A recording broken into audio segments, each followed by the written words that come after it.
Hi, guys.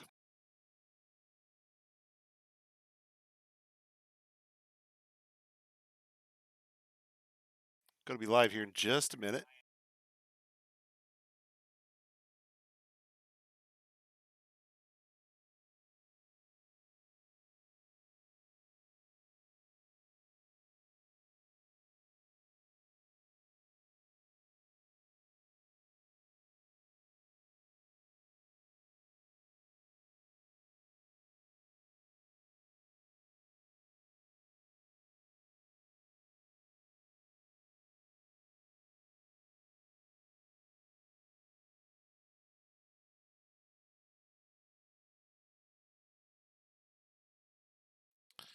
How Dwarf dig, right?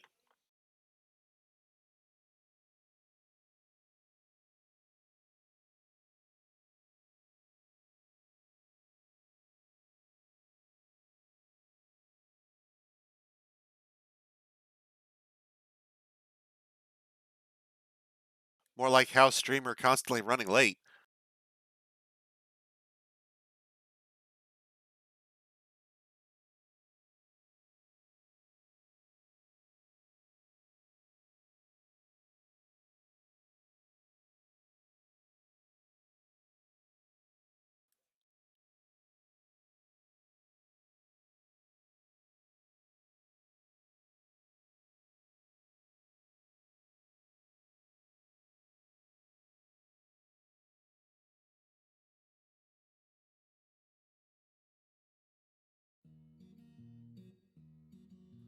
Okay, there. Now we were getting ready to kick in with temples.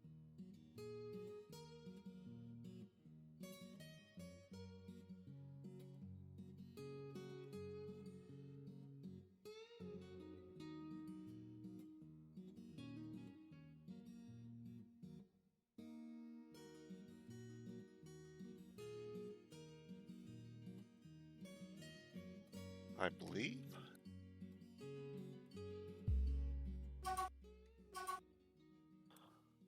And they still want the coal and the hematite that I'm kind of depriving them of.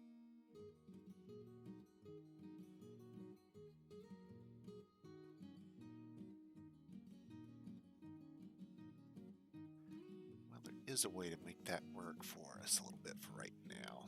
Let's check the conditions and say if refined coal is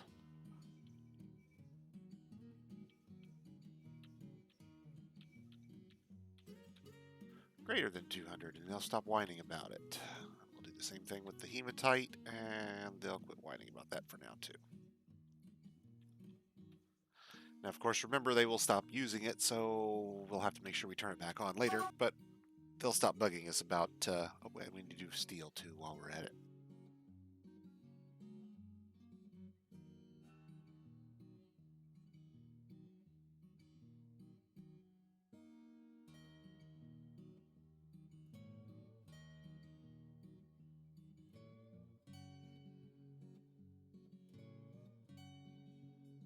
And that'll shut them up for a bit. Okay, so we got our staircases up to the next floor, didn't we?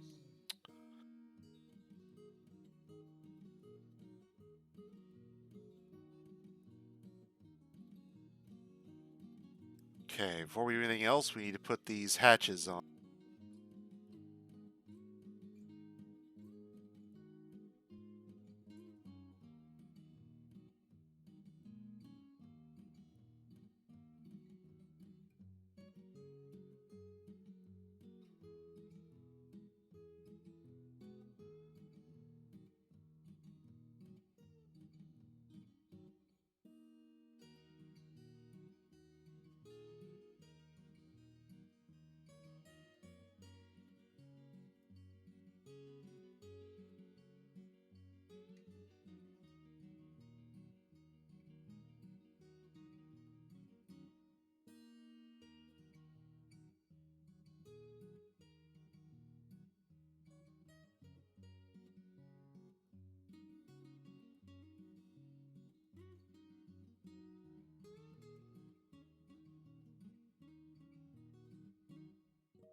And these bridges will allow us to shut off the reservoir in the event that we need to refill it or drain it to do work on it, for example, or something similar.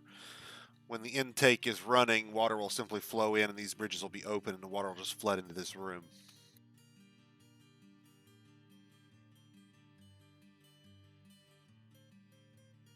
Now, whether we'll be able to get enough flow without having to do something tricky with lots of staircases or not, we'll see. I'm not sure we'll be able to have enough flow to cover this room just off the aquifer itself. We may have to dig out like a diamond crosshatch pattern to get maximum surface area.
That'll get us the coal, so they'll make some more coke.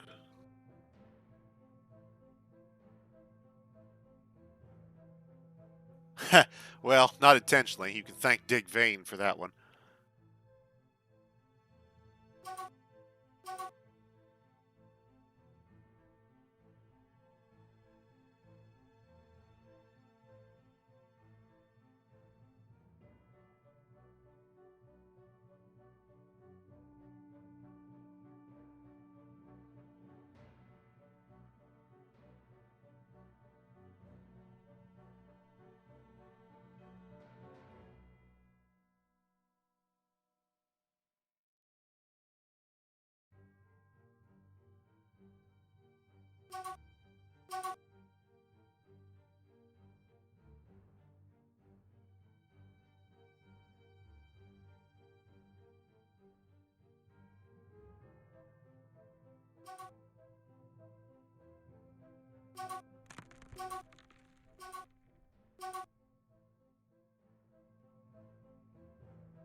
Our hunters have begun brutalizing the local Echidna population. Those poor porcupines.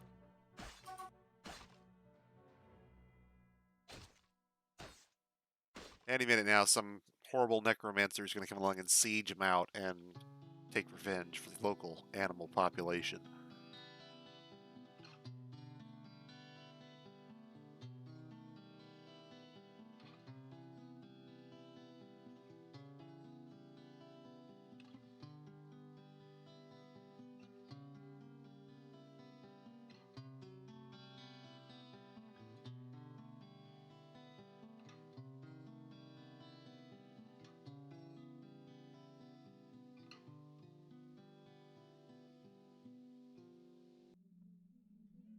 Winter is at hand.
And we should probably get these all built out. We designated them all and waited for the dwarves to build them, but I don't think we ever actually said that these were going to be bedrooms, so we should probably do that.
Whew!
All right, and our bookkeeper has finally started to come through on exact numbers for things, so we can start looking at what we have, what we might want to have.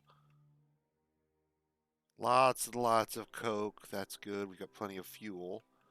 We've got enough iron to equip our forces with iron equipment if we want. We've still got a little bronze left over to make some things for trade goods or if somebody demands it. But at this point, we could equip our guys all with iron armor and iron warhammers, and they'd be at least reasonably well protected. Ideally, of course, we'd want to put them in steel, but until we can get additional flux stone and get the steel made, we don't have the ability to do so just yet.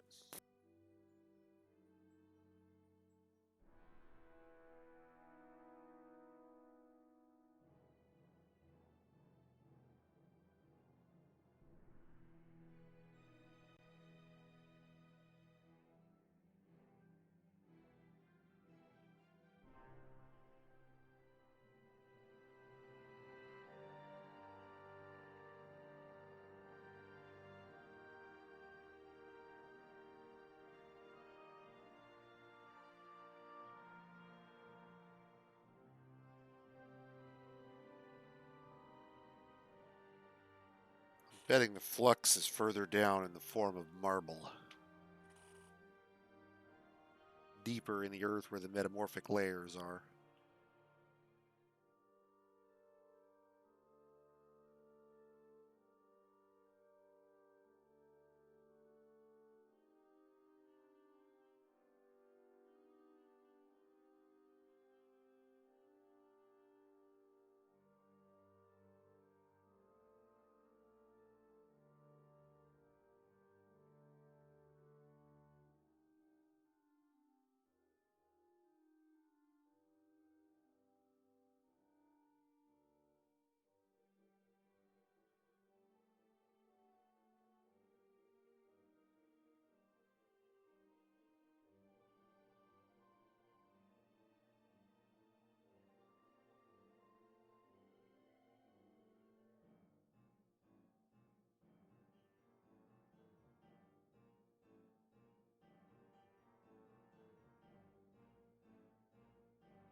So we'll punch a small little side staircase here to drain off our flood from earlier where we topped the aquifer. It was a little more aggressive than we had planned.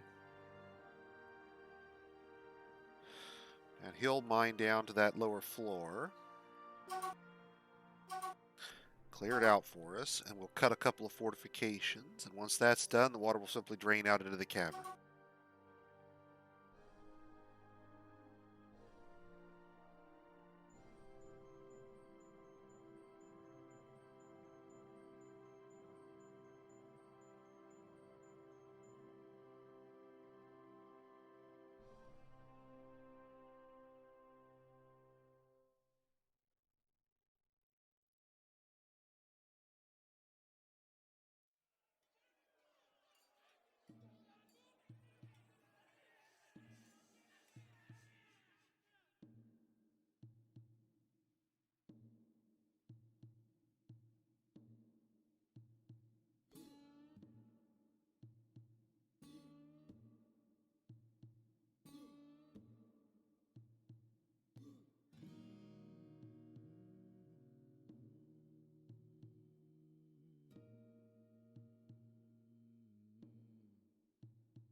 And we'll get our first weapon traps built in.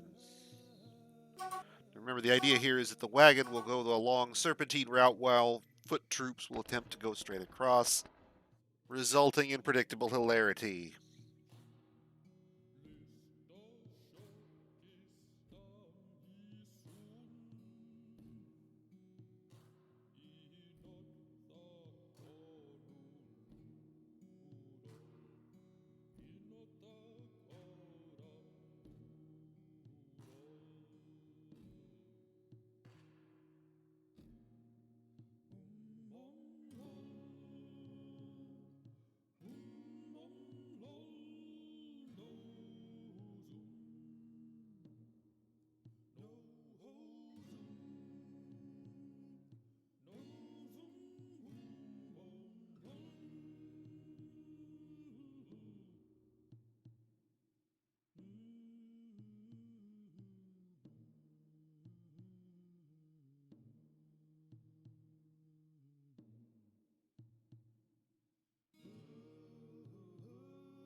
Lots of temples. Lots of temples. Temples everywhere.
And our forgotten beast Toad is absolutely going rip shit down there in the cavern still. Sooner or later, somebody's going to get a piece of him. Going to get lucky, if nothing else. Dwarf Fortress combat being what it is, the random numbers are going to come up against him sooner or later. He's going to get killed with a spork on a long enough timeline.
I suppose we could also put in the condition and tell him to stop asking for it until we get the flux on hand, too, couldn't we?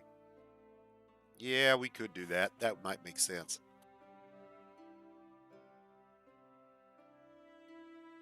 Suddenly, much more silence.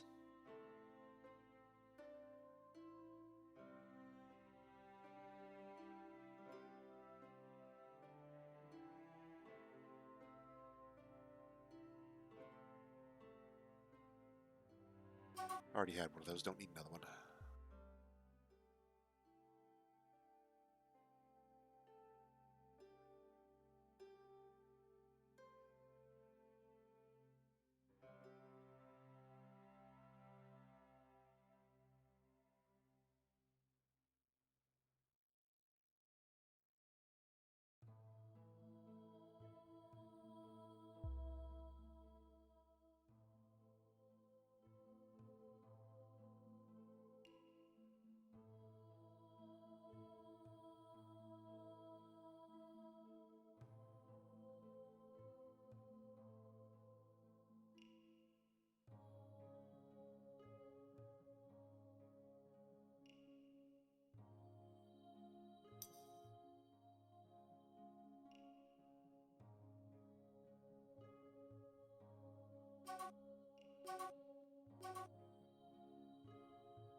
Then we'll have to test this bridge to make sure it's working properly.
And we'll throw in some containers and we'll have a hospital.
And I like to keep a little more on hand in the main hospital. If we need to expand this later, I want to make sure there's plenty of supplies available.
And we've got to get our manager our mayor situated in his new office here.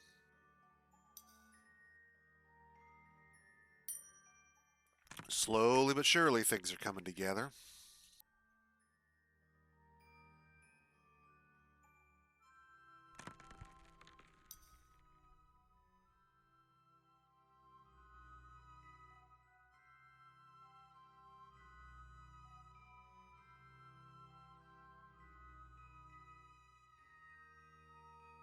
Now, these walls are double thick for a reason. It turns out there's a quirk about engraving walls where the engraving only counts for the room in which the dwarf was standing when they engrave it. So if you make your walls on your offices and your bedrooms one tile thick, then only one side of the wall benefits. If, for example, the dwarf is standing in the hallway when they engrave the wall, then the room which the wall is adjacent to doesn't get any benefit from it. It's actually on the other side of the wall. So, in order to make sure that our dwarves are, wherever possible, standing inside the rooms they're engraving, making these double thick means that only the entranceways themselves are actually potentially where a dwarf might stand, like in the doorway, while he's doing the top and the bottom, or in this doorway, we're doing the right and the left. Otherwise, in order to do the inner walls of all these rooms, he's got to be in the room he's doing it.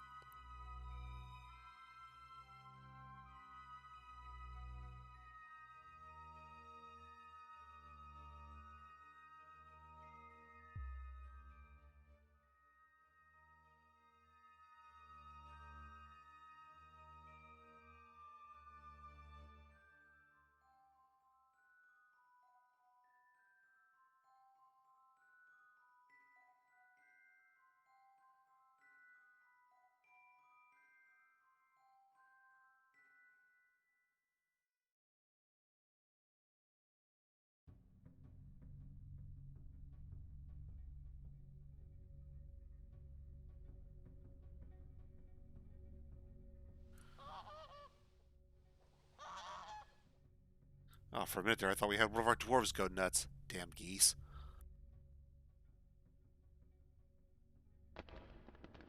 I've actually got attacked by a goose once.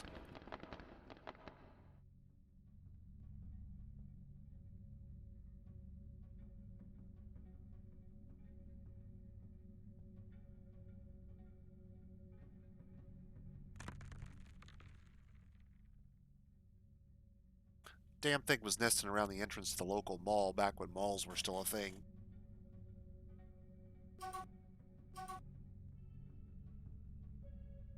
Decided we were a little too close and decided to come get friendly with us in a most direct fashion.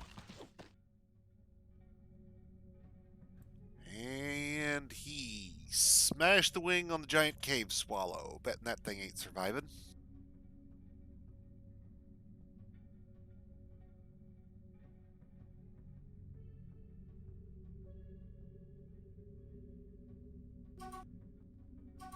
Let's put in some hotkeys. I'm just now realizing I haven't bothered to do so yet, and I probably should. So here's one for our farms.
So then we can just hit a button and be immediately taken to each one of our areas, including the cave, where we're doing all of our drainage here.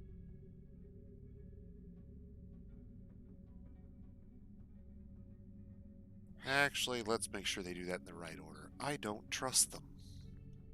Do not trust them to do it correctly.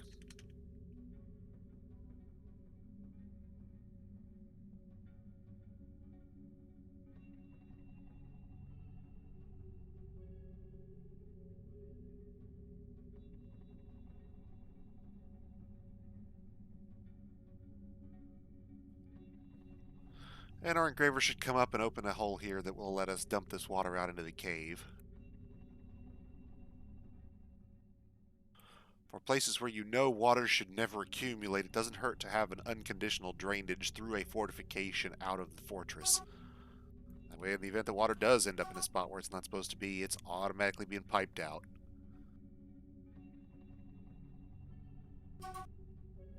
Our engraver's probably got a lot to do at the moment, though, so probably don't have to worry about him too much. Okay, so let's do something else. First, let's lock this door. This should not be pet passable because we want to keep our animals indoors at all times. And I'm going to lock it so that nobody tries to pick up our eggs. Well, we check to see what we got here. Let's see if we've got any eggs humming yet.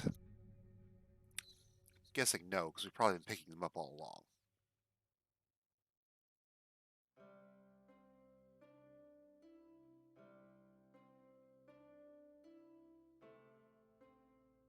Okay, so no, none of the nest boxes have any eggs in them yet, probably because we've been scooping them up. When we first planted them, the blue peahens would have had eggs to lay. They would have immediately claimed them, immediately laid eggs, and those probably immediately got scooped up and jumped into our food stockpile.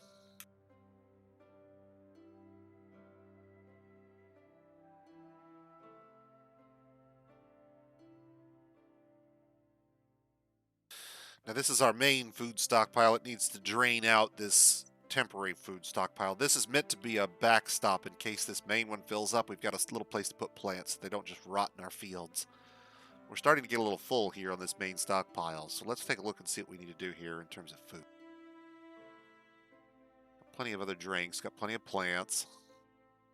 We could probably cut back on our farming if it weren't for booze. Now I suppose I could sit down and work out exactly how many plants I needed to sustain exactly how many dwarves for exactly a year. You know, add 10% and call it good. But I think we'll go ahead and keep. I think I'll put another job queue in here for prepared meals because, as I recall, they were going to pay us exorbitantly for prepared meals this year.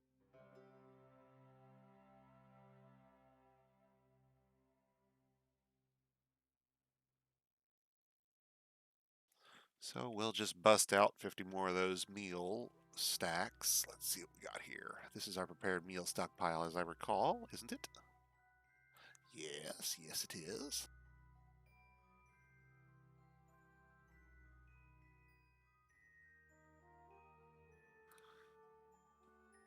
Yummy, yummy, good stuff. Roasts everywhere.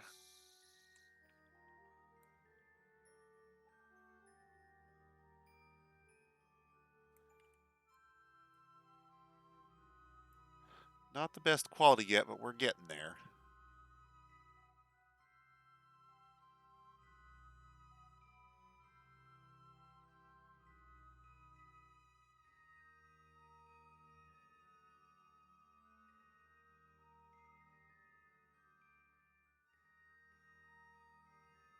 Let's take a look at our dwarves and make sure we're not running them too ragged.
So let's get these guys doing something useful. Let's get them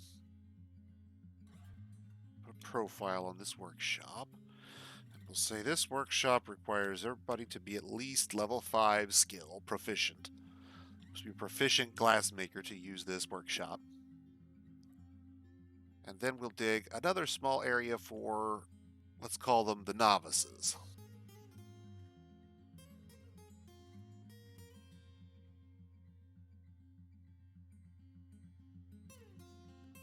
We've got a lot of unfulfilled dwarves who need to do some crafting in their spare time. So we'll set up collect sand jobs, and we'll set up making green glass blocks.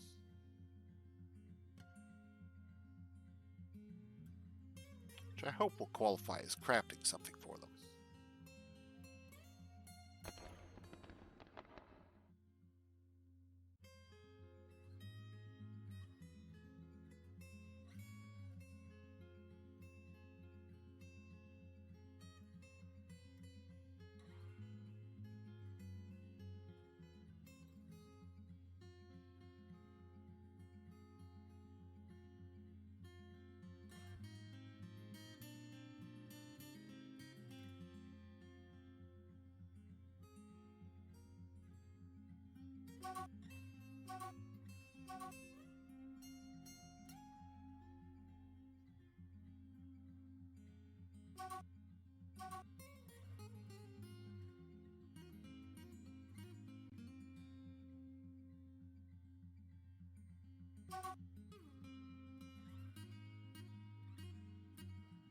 And since we haven't yet found our flux, do we have that drain ready yet?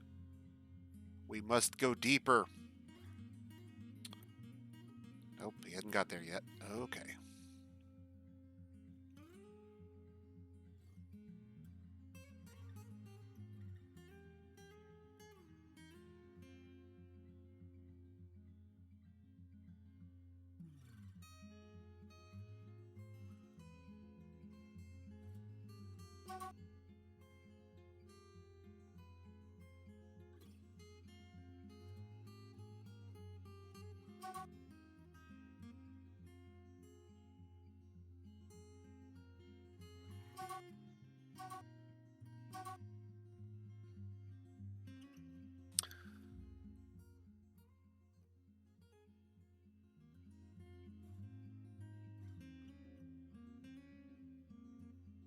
Options general, top right corner.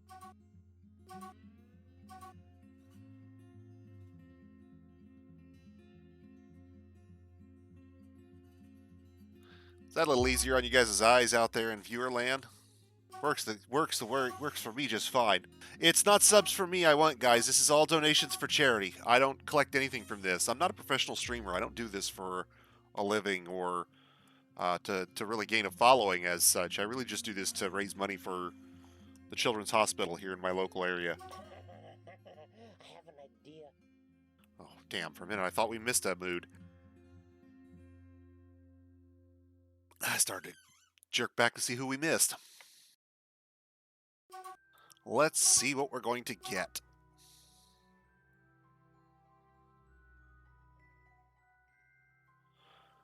Now, we also need to, once they've got that glassworks up and running, is the thing done yet? Nope.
And if it turns out I can think of anything else low value green glass that we want to make, I can make goblets, for example. Just turn around and sell them all. Um, at some point, we could trade them off from doing blocks and have them make them low quality mugs, glass crafts, that kind of thing. In fact, that's a good idea. Let's do that, because then if they start hauling those, they may claim them. Dwarves get a happy thought for that.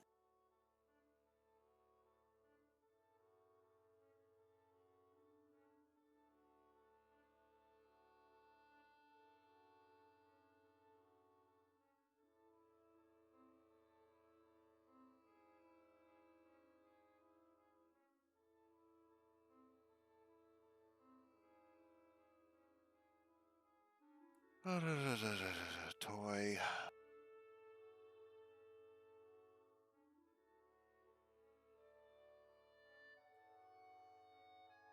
I think it's just toys we're going to be able to make this way. Goblets otherwise. Okay, goblets it'll be then.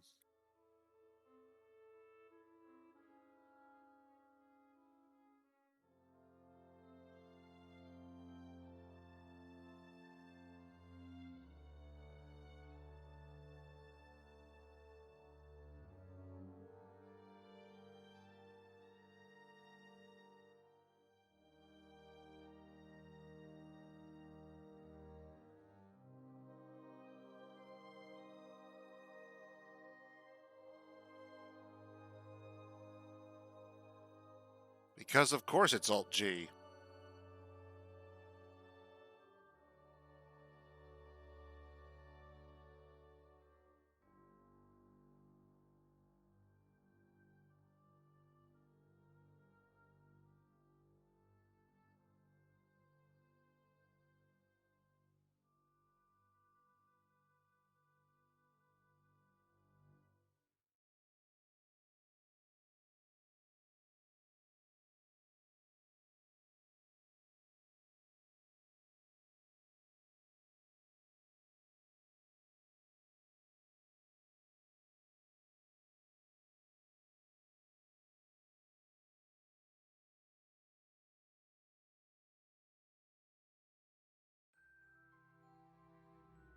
Okay, now let's interleave them.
All right, so let's see. We've got quite a number here are uneasy. I haven't been able to make something in a while, it says.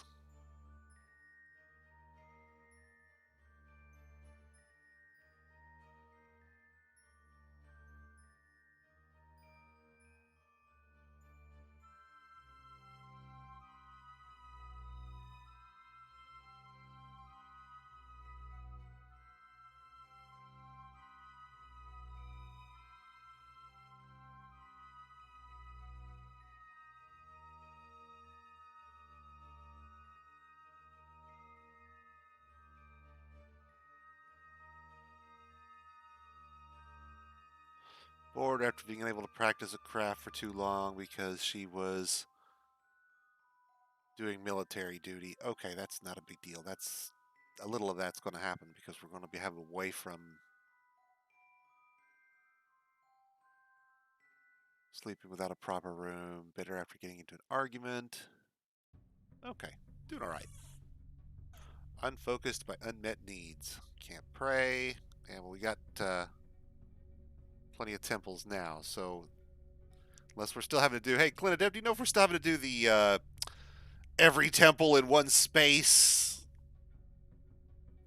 hack to make them work temples properly for praying. Because here's somebody who wants to pray to like 5 different gods and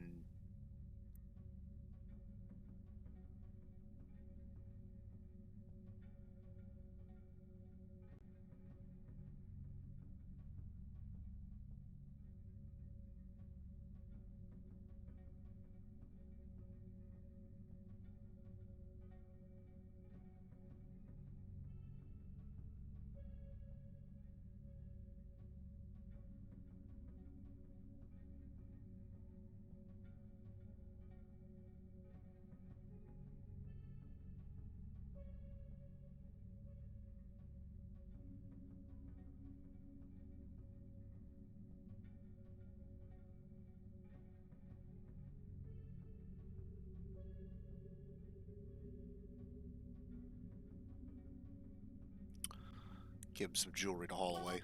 You there, this workshop's mine now. Yeah, that's kind of what I was wondering, if it had actually been fixed properly. Technically, it probably works just fine.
Okay, that is the right one.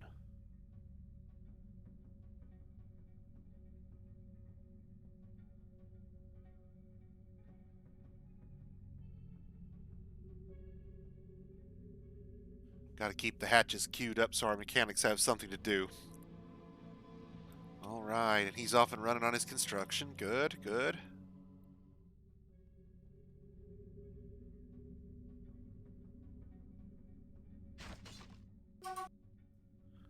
Forgotten Beast still munching stuff in the caves.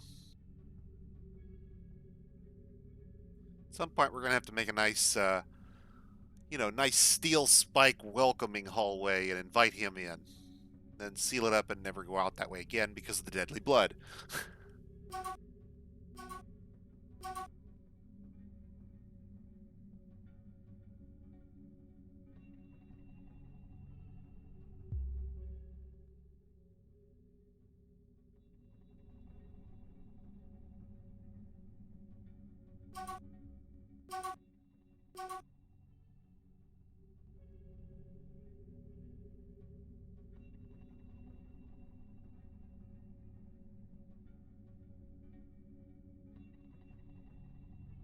Hey!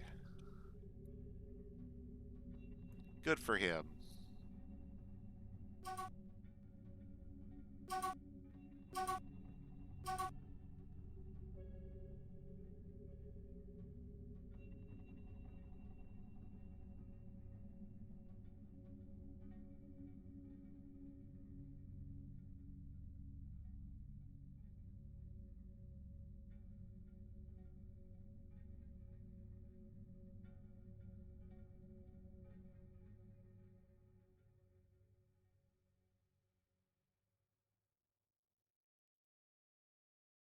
I didn't think he had any leather.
Kind of want them to get the male shirts out first to kind of avoid the issue where they put the breastplates on first and bug me about it.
Should be the only issues we would run into with it. Theoretically, if we left the intake open and a couple other the switches in the wrong positions, we could flood the fort. So we've got to be cautious about that. Hence all that flood warning stuff. Crush warning would only apply if there was a dwarf actually in the tunnel working on the plumbing for some reason, and we happened to flip the switch at the wrong time.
Ooh, giant cave toad versus the...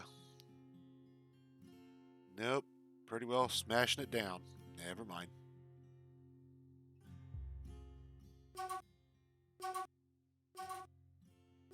Thought maybe that giant cave toad was going to give the forgotten beast toad a run for its money, but no dice.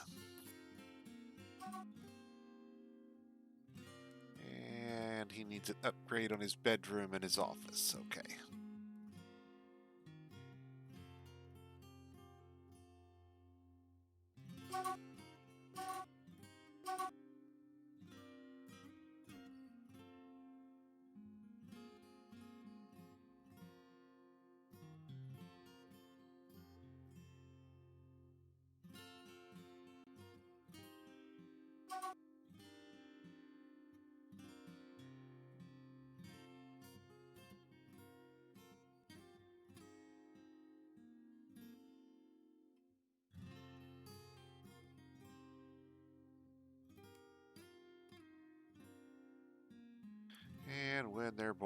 they can go ahead and do that.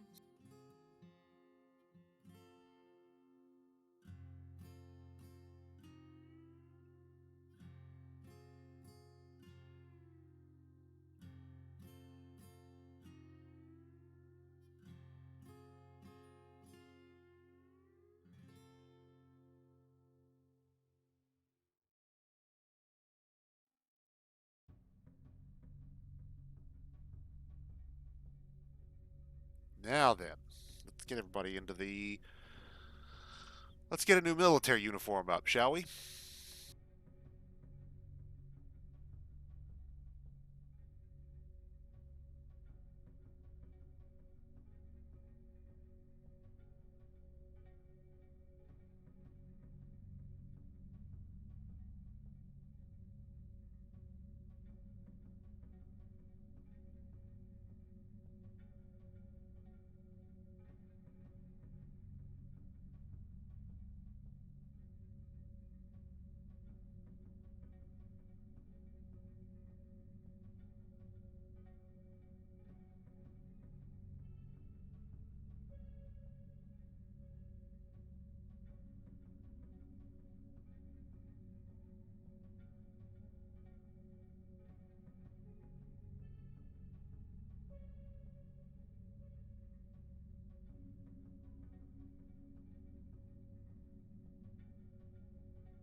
And I'm not as worried about these guys getting equipped in steel. The goal is not really so much to have them with the maximum level of equipment, so much as it is to give them some equipment with which to defend themselves in a pinch. Realistically, I don't want these guys on the front lines. I want them behind some barricade somewhere, returning fire en masse. It's not so much that I want them accurate as I want them shooting it that direction with as many bolts as possible.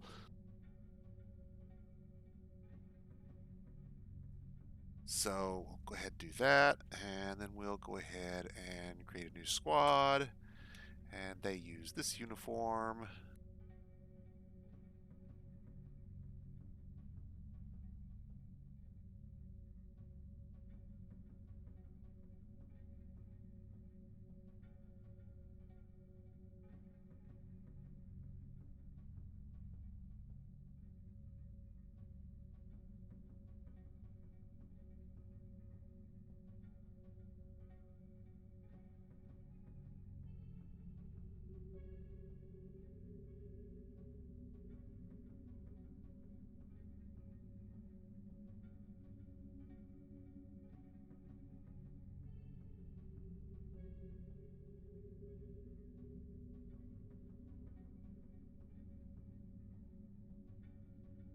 Wait a minute. Sorry, that's not what I wanted to do at all.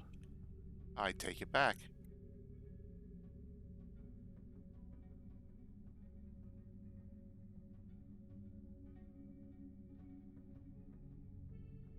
It's not the captain of the guard I want to make. I want to make a subordinate squad. There we go.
Okay, there we go. Now I have everybody in the fortress in some sort of squad.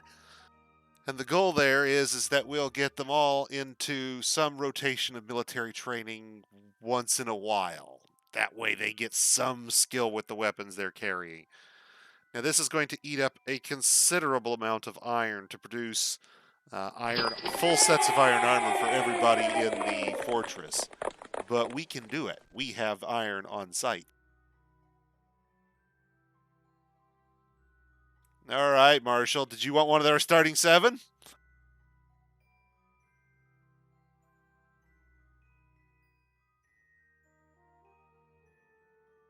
$25 gets you one of the starting 7 in all of our forts from here on all the way through.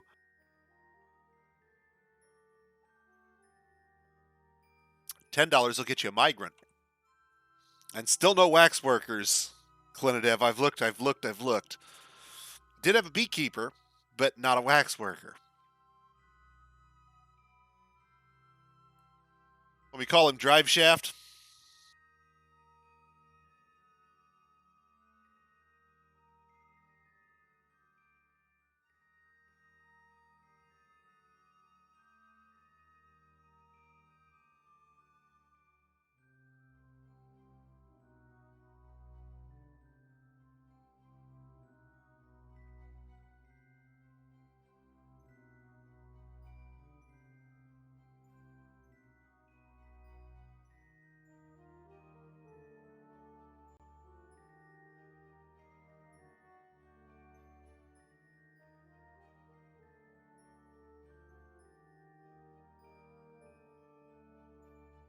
I don't know that any of our starting 7 are miners, but if you want a miner, I've got a couple of really high skill ones here.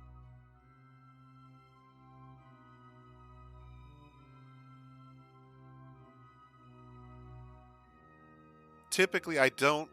In the modern version, I don't embark with miners. I really don't. I might put a point or two of skill into it, but that'd be the most I'd ever bother with. And the reason is early on, you're less concerned about the speed with which an individual miner harvests a single tile than you are with having a mass number of tiles undermining at once.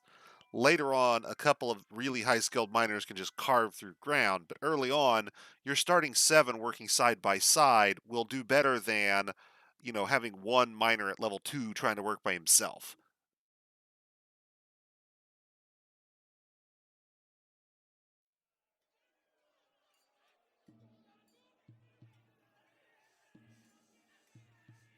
Now, did that take?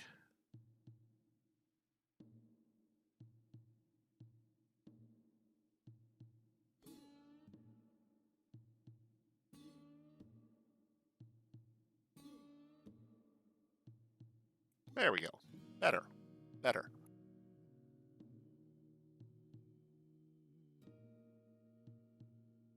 No, man, it's cool. I'm glad you helped. Thank you. I appreciate it. Um, last year, I want to make clear. So last year when we did this, I barely limped through it. But when we barely limped through this last year, uh, the viewers, players like you, and viewers like you and me, uh, raised literally 5 times as much money as my company was willing to put out. So, great big corporation, massive number of players, we win. It's through people like you that we raise money. My wife and I kick in, my company kicks in, but by far and away, the bulk of the donations we get are from generous folks out there watching.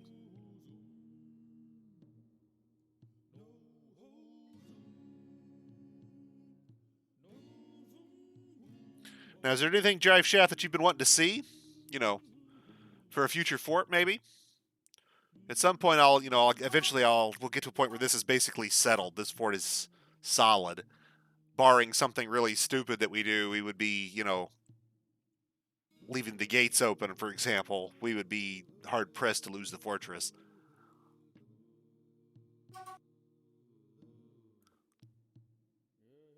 Anything you've never messed around with that you've always been curious about?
Gladiator Coliseum. We may be able to do something like that. See, we embarked. I wanted to embark somewhere rather sedate for this first fort because I was looking to demonstrate how to set up for new players.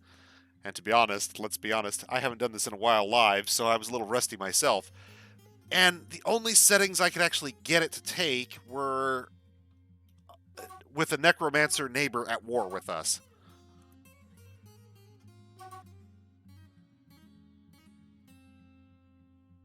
So I may not get a Gladiator Coliseum as such to start off with. What I was thinking I might do is dig us a nice pit entrance and maybe put a nice necromancer trap at the bottom of it so that we get people that fall into the pit, explode into parts, and get reanimated, and then just seal it up with bridges when we're not using it. When the siege arrives, you open the bridges, everybody's got to come, across the narrow tunnel, splat, you fall in the hole with all the undead. If we're lucky, we'll be able to catch us a necromancer. That's the goal, anyway.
And we should have a few cages laying around.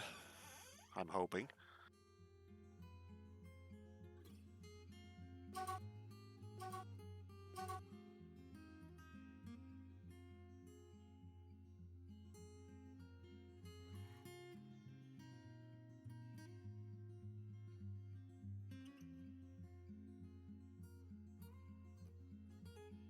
See, now earlier, if you were watching previous streams, guys, earlier we dug this out. This area here, you notice how we have this one little layer of wall?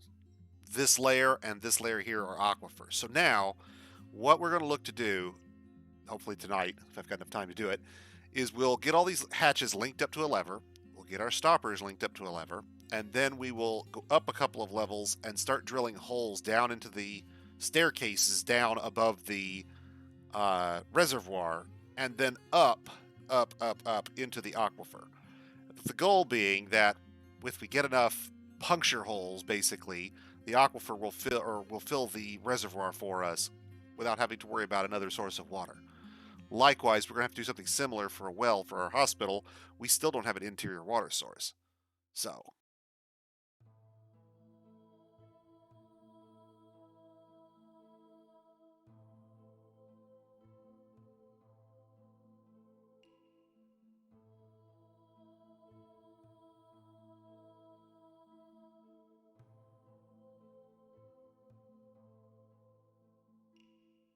let's start talking about a well here. I like to dig a couple of wells. That way, if one of them is busy, the others are still available for other dwarves to use.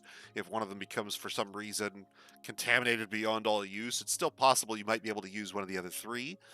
That kind of cuts down on delays where somebody can't get water because the well is in use by somebody who's coming across the fortress, the entire fortress, to use it.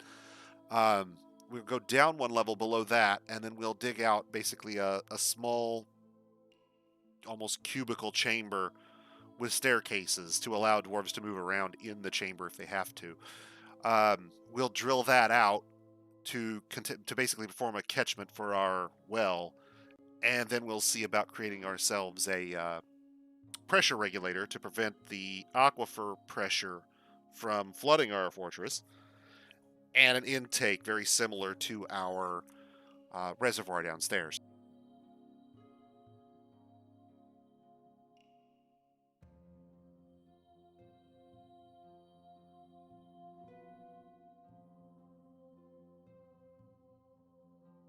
Oh, we're not going to be able to do it on this side, though, because this is above the bedrooms.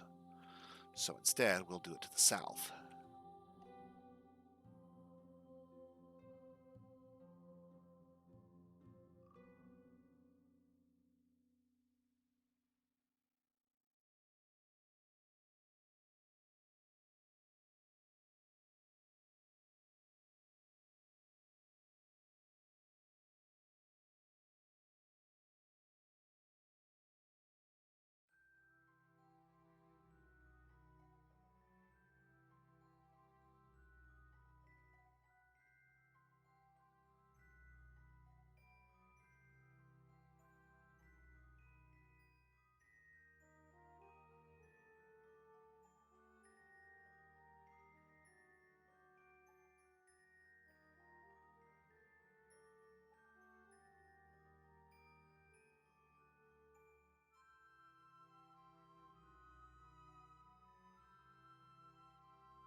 Now, it should be the case, because we are interior here, that we don't have to worry about anything other than pressure.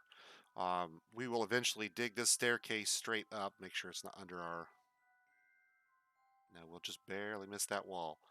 We'll just dig straight up until we're into the aquifer from underneath, and at that point, water will start to flood down the tunnel and should be in sufficient volume very quickly to begin pressurizing down the tunnel. Once it hits these diagonals, this is the secret to making your well not flood your fortress, okay? A momentary word about how pressure works in Dwarf Fortress. As the wiki says, it's kind of a lazy model. Here's the gist. Let's say you have a brook up on the surface at Z level 0, okay? And your well is way down in the bottom of your fortress at level, say, negative 20. Water leaving that river and going down into the bowels of the earth will attempt to flood back up to just below the level it was at before, like it was trying to spread out on that surface. You follow me? So, in order to prevent it from flooding back up out of your well, which is not what a normal natural surface well would do, obviously, you have to put in something we call a pressure regulator. And it's basically these series of diagonals. And I use so many as I did in this case because I want to try and maintain as much water flow in as possible. If you drop this, say, from 3 wide here down to 1, and I don't have these extras around the outside, you'll lose a bit of throughput in your pipe, basically. So we've got 3 tiles coming in, and then they passes through 3 tiles and passes through 3 tiles. Ideal would be 4. In fact, I should probably quit. Let's expand that out here and say we'll do 4 here. And then we can go even a little wide. Oops, up there. It's important that you keep the connections diagonal wherever it might escape. Okay, so the connections to this well has only north, south, east, west, up, and down connections. That's it. It's a square box, right? But all the connections to it are diagonal. This water has to flow through this checkerboard to get to the well. That checkerboard will reduce the pressure of the water to this level, meaning it won't try to rise above this floor. So the water will come in pressurized up to Z level 0. It'll hit the checkerboard and come out pressurized at level negative 14, which means the water will flood up to this height, but never try to rise out of our well surface, out of our well tops, which means that we can then mark this area as a water source and have our guys come along and make use of it.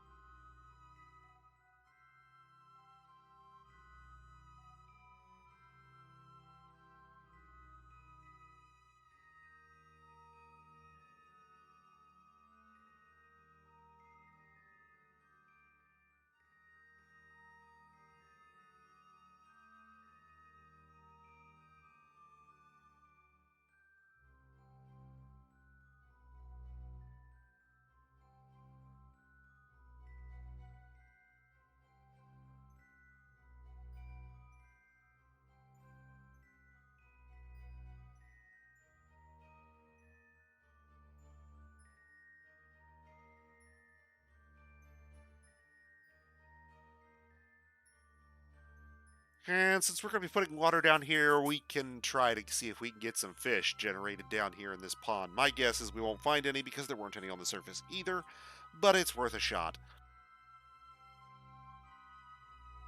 So we'll build some wells in the outer room and then see if our aquifer just happens to magically generate fish in our fortress, with some grates and a fishing area. In the event that it does, we can set up a small fish cleaning area over here and generate our prepared fish to then move upstairs to the food area proper.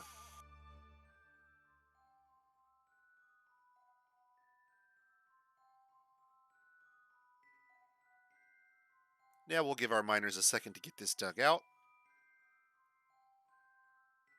See, this design actually works even better. With the light aquifer, it even works better than the original design I would have shown you last year or in previous years, because since we don't have to worry about the heavy aquifer flooding our fortress on day one when we're trying to dig in, we can then take advantage of the light aquifer later. Here we are building our fortress on day, nearly the end of the year now, finally. We've taken long enough. But we can use that aquifer to fill our well safely, conveniently, without exposure to exterior threats. And we're killing another poor Echidna here. Look at that poor guy. Echidna. Splat. Bronze bolts everywhere. In fact, that reminds me. Q.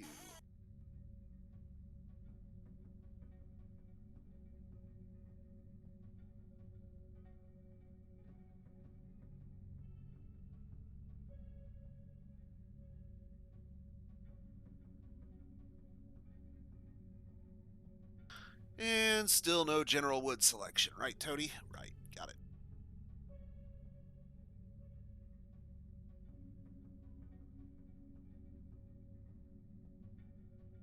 Thinking it's plant bolts, maybe? Oof.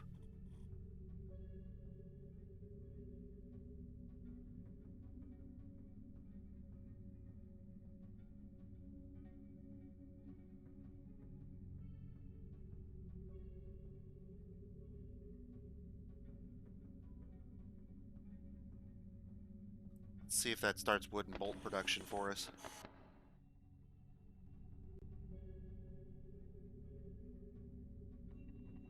We have no wooden bolts currently, so any new ones that come in have got to be produced.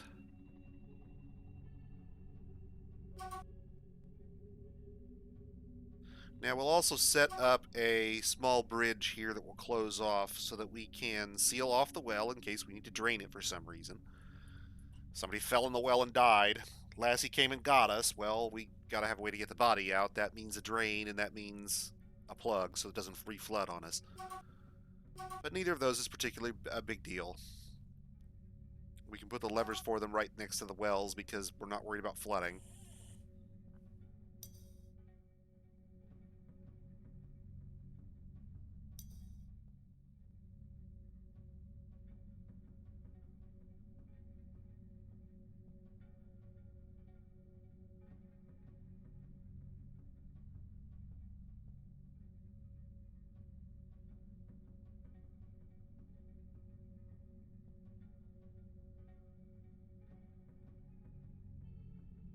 We'll put in a little gabbro bridge.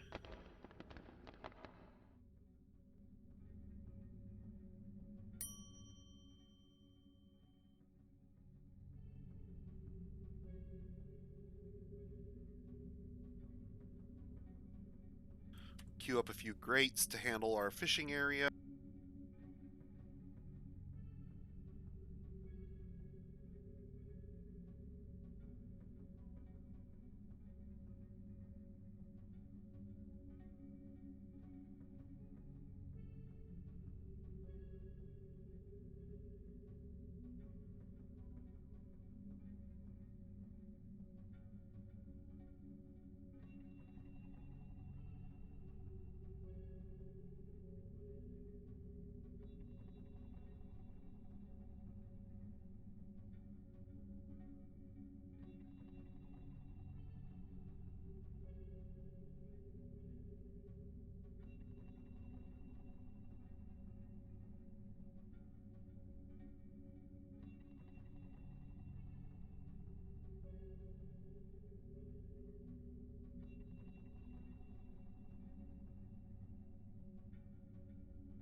Sorry there, I had to go back and put all conditions on my work orders. That's something I'd forgotten to do, and that's part of the reason why they kept bugging us.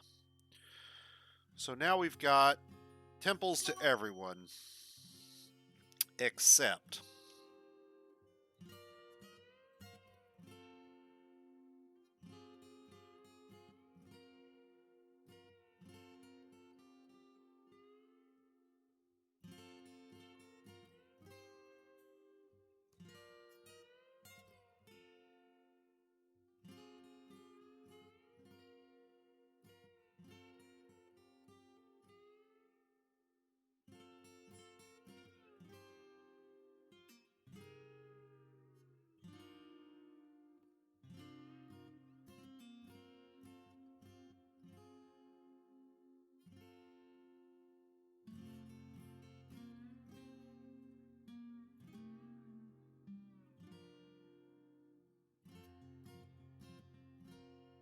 all right, there we go. Get those all set up so we don't have visitors trying to come into our temples.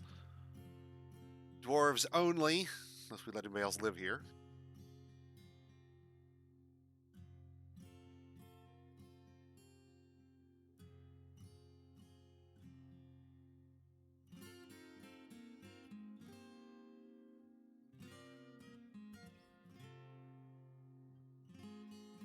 And our engraver should be along here momentarily to grind out this fortification and start this process of draining our fortress out here.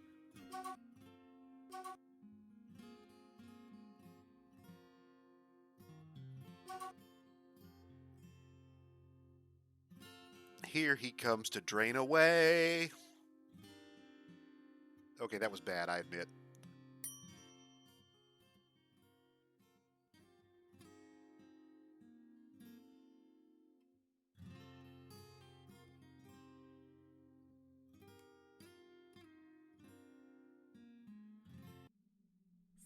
is upon us.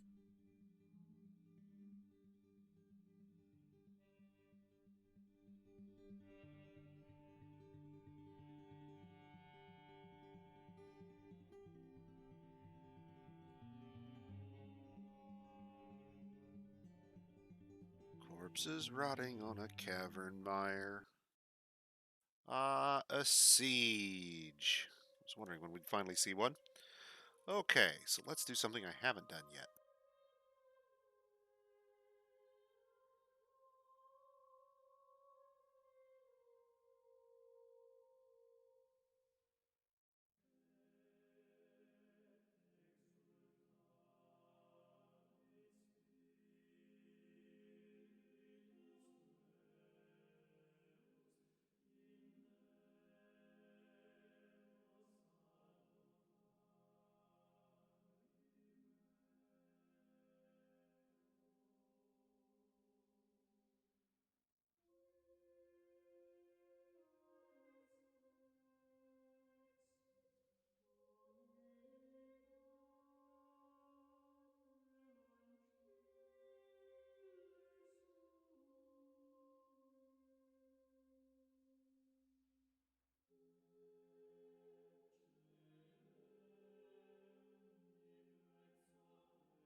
Okay, so what we've done there is created a burrow, which is where our dwarves are permitted to take jobs only in the burrow if they are assigned to the burrow. We've assigned our burrow to be active when this alert is on for our civilians. So we've now told our civilians, oh shit, there's a giant siege coming, get your ass inside. Very simple. Now, we don't really have much of a militia at this point, so our real only reply here is basically pull everybody inside and seal up. We don't really have a good way to fight at the present moment. I could send out our 6 almost completely untrained hammer dwarves, and we could laugh hysterically while they were ripped limb from limb by whatever the hell's coming. But realistically, it's not a practical method.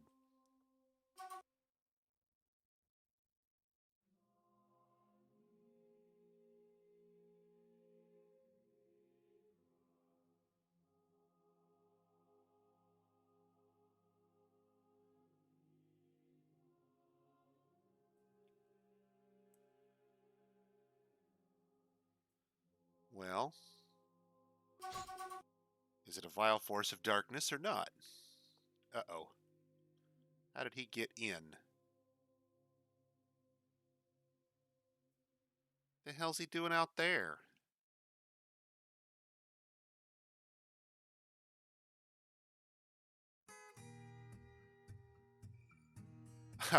I'll bet he got pushed through the fortifications by the water. Good job, dude. Good job. Good job. Probably should have put a pressure regulator on because he's too wingy to stay out of there. Okay, so who is that? Valdemar, I'm sorry, man. You're going down. You managed to get yourself evacuated into the caverns by a water flow and took on a forgotten beast with your bare hands.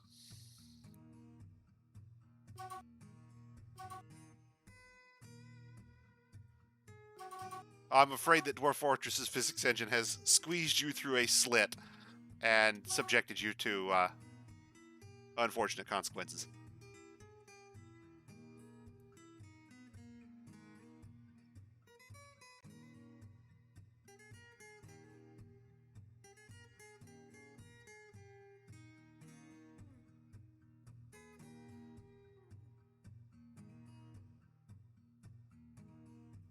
Missing. Yeah, he.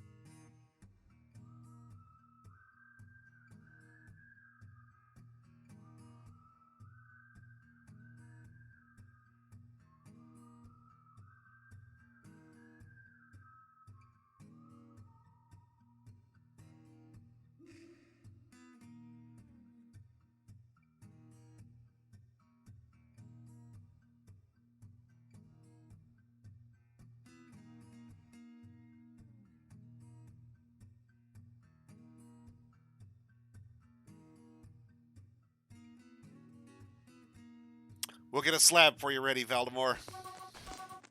Be damned for seeing me.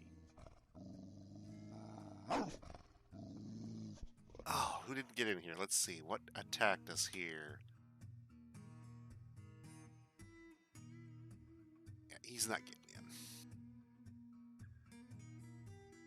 And gases plans of well.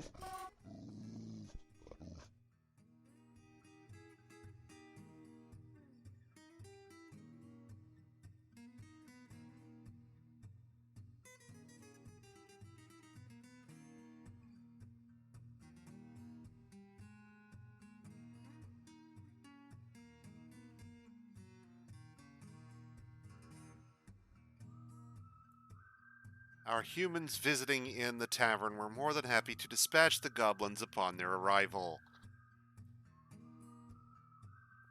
Apparently, Valdemar, when you came along to cut the fortification that was going to drain out our staircases, the water managed to push you through a fortification out into the caverns, where you then promptly took on the Forgotten Beast with your bare hands. I don't want to say you're dead, but the screen says you're missing, and chances are not good that you're coming back at this point.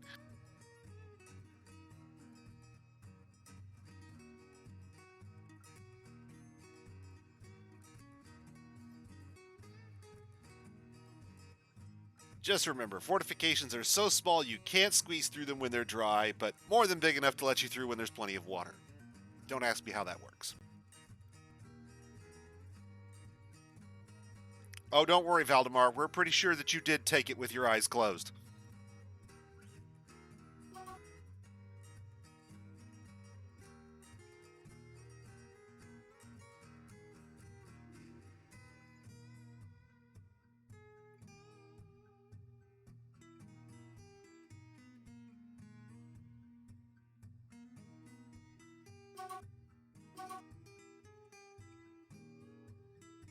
And we'll get some people cleaning up the mess in the tavern.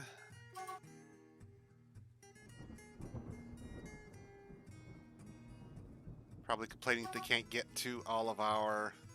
You know, it's funny. It said siege. No siege. Gone. So unless those 2 goblin thieves were our siege must have arrived and then departed.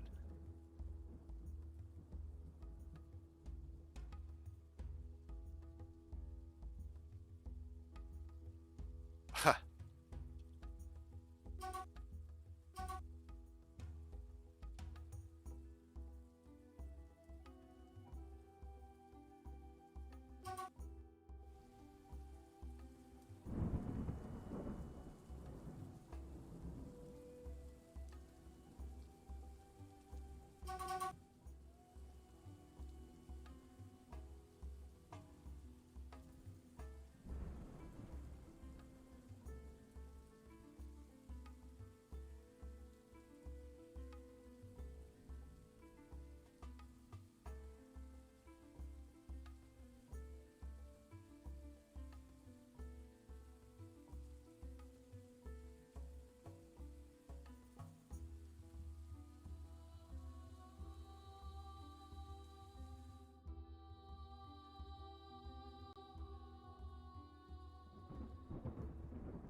Oh, that must have been a guy that got a mood. I was like, how did I miss a level 16 stonecrafter that came in?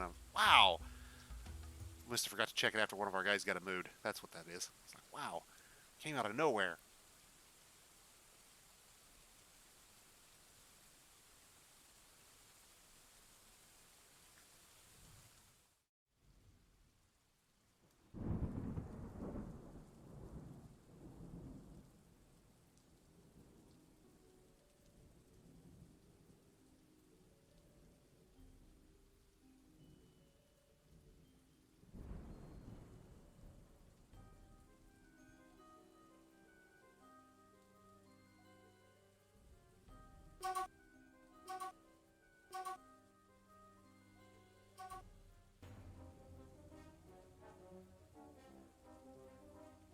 And once we train this, put the civilian alert back to training mode, like we just did here.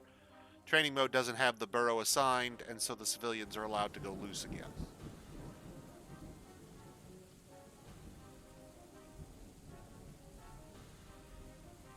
Yeah, we're pretty sure he's dead. When I say pretty sure, I mean he's dead, Jim.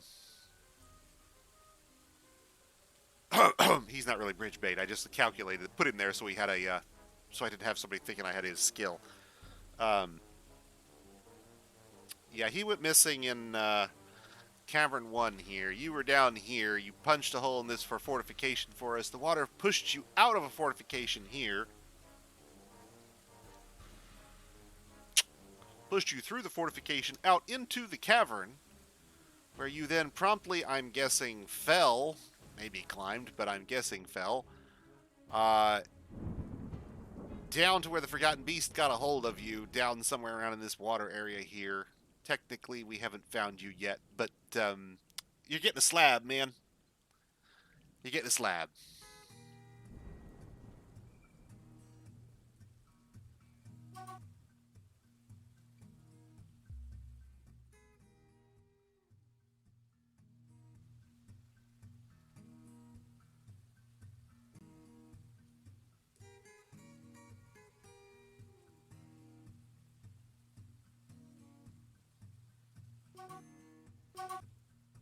No, I'm pretty sure he didn't drown.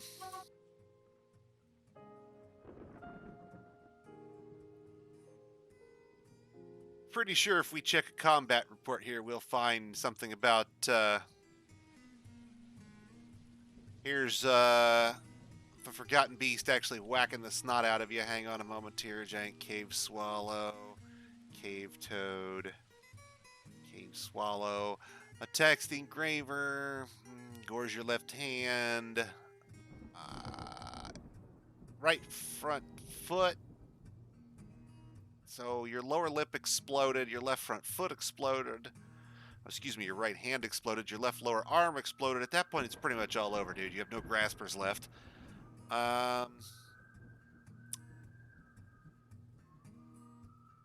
Lots of goring and bending your ankles, and then it just starts to go downhill from there pretty quick. Until he finally kicks you in the mouth, which pulls your head and splits your skull. There you go. Squishy.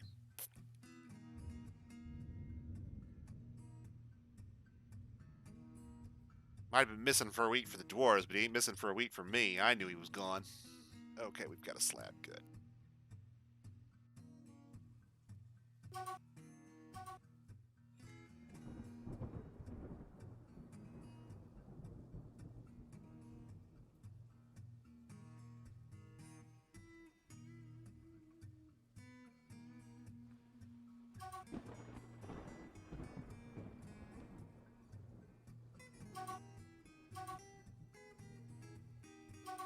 See if we can get somebody to come along and pick this job up here.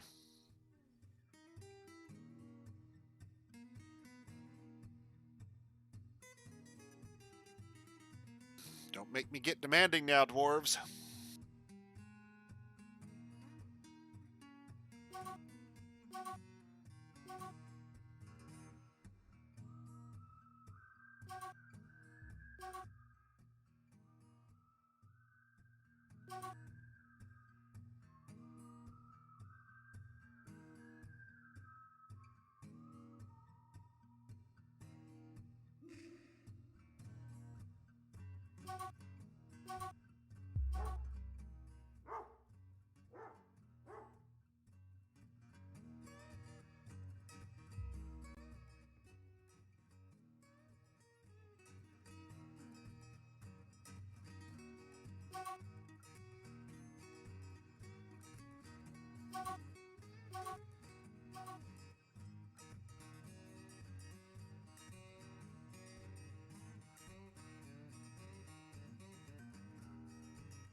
And the doors are a final fail-safe. In the event that I have totally screwed all of this up, if the doors are in place, we can always lock them and seal off this room.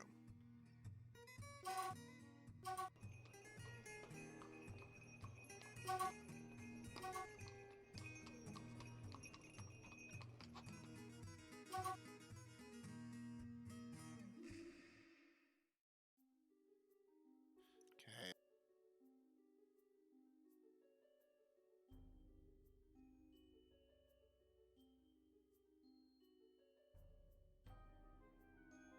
Somebody go cut me some trees, please. I've got a tree right in the middle of my wagon path here.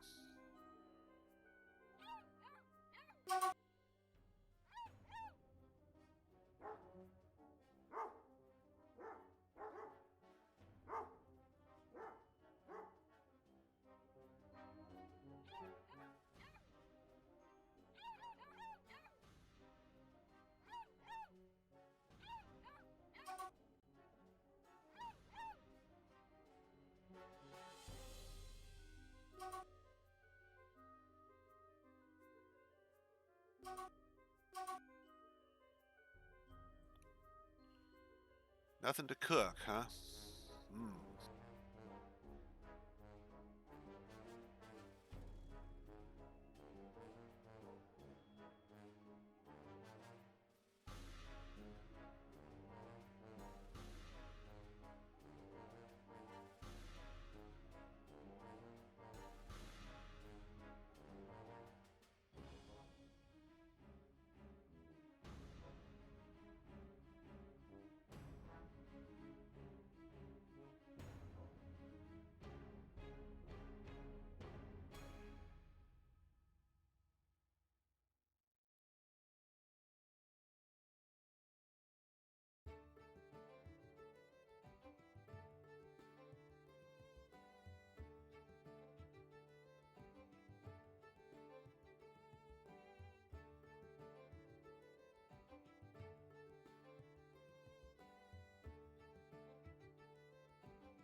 Hey, thanks, Adrian.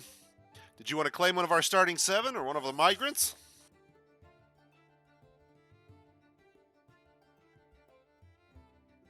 Gonna have to put the starting 7 up higher next time, guys. I'll have to charge more. Make it more valuable.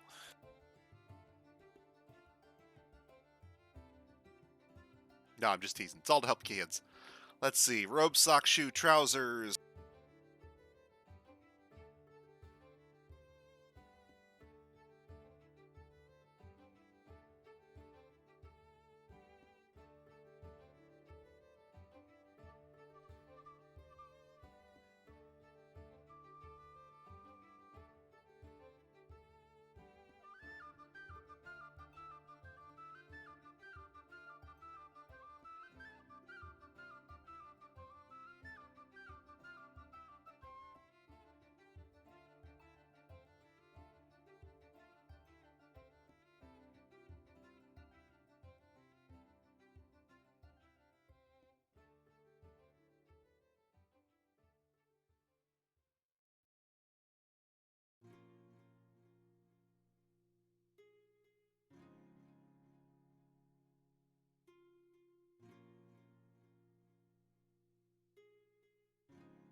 Okay, and that'll get our cloth going.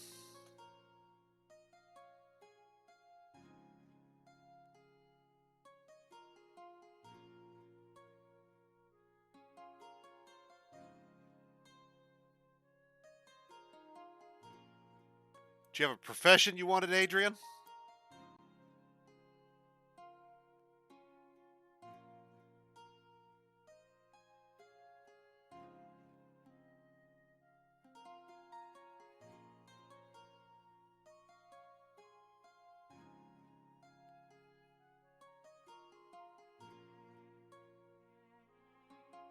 Alrighty, man, you got it.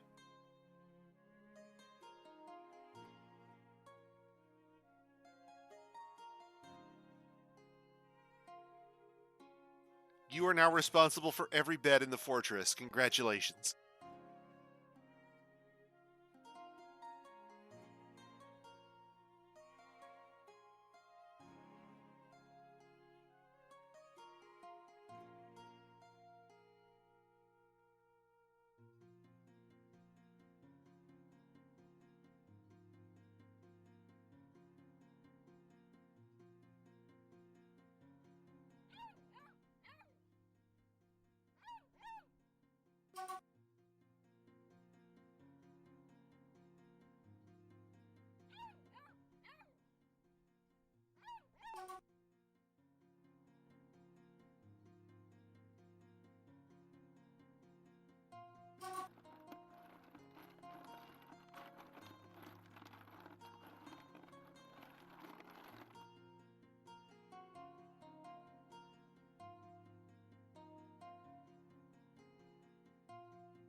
That cave crocodile didn't do any better than anybody else did.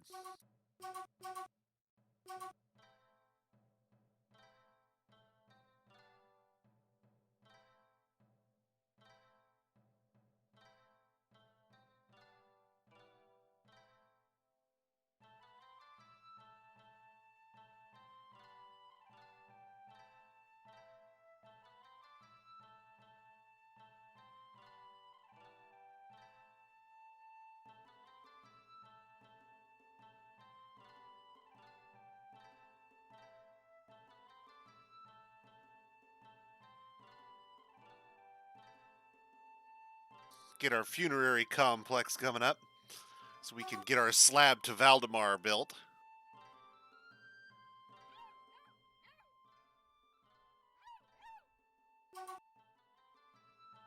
Now, Valdemar, my wife wanted to know. She's curious, you see.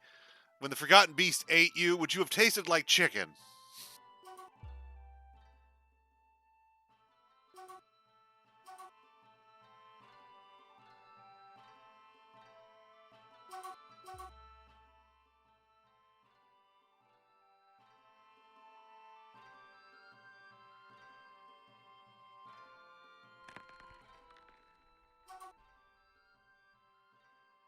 Guess we could try to do Woodhouse and do a joke about the local Zambezi tribes calling human flesh long pig.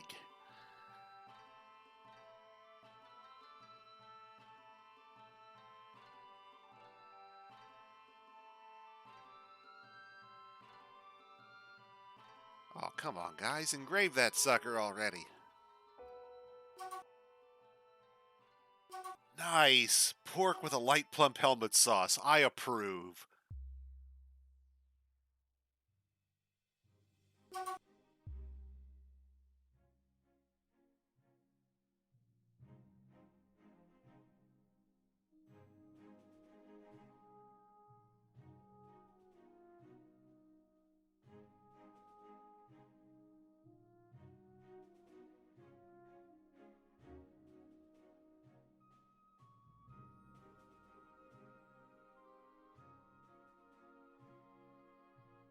And this is our drain, which should start to flap up and down when somebody comes in here to pull the lever repeatedly. Hang on a second. There we go. So now we know our bridge is working over here to drain the water out when we're ready.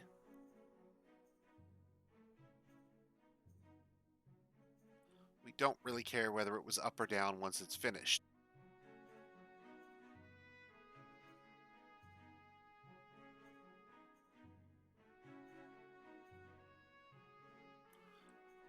We'll rebuild that single tile of fortification. We have no need to go down in there. Anything that gets washed down in there, we'll just consider it lost. Boy, it's a shame. Oh well, whatever. Anything that goes into the drain is assumed crushed. The end. So now we've got our drains up and running. We've got our seal up and running. Just need to get the deployment and then punch a hole into the aquifer.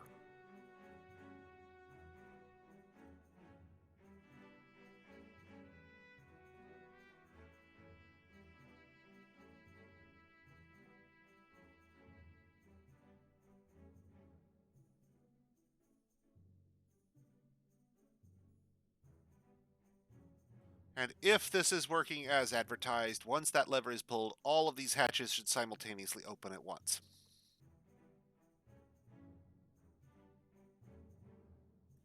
Thereby providing the deployment we will need for our water.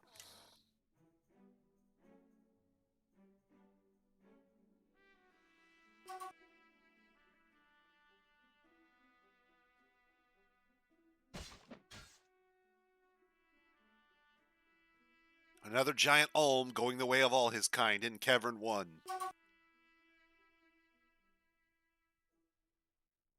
To be honest, at this point, I'm not sure we can safely open that cavern without exposing it to magma. Realistically, if somebody got a blow in on that thing and started spilling blood at any point along the way, there's deadly blood all over that cavern.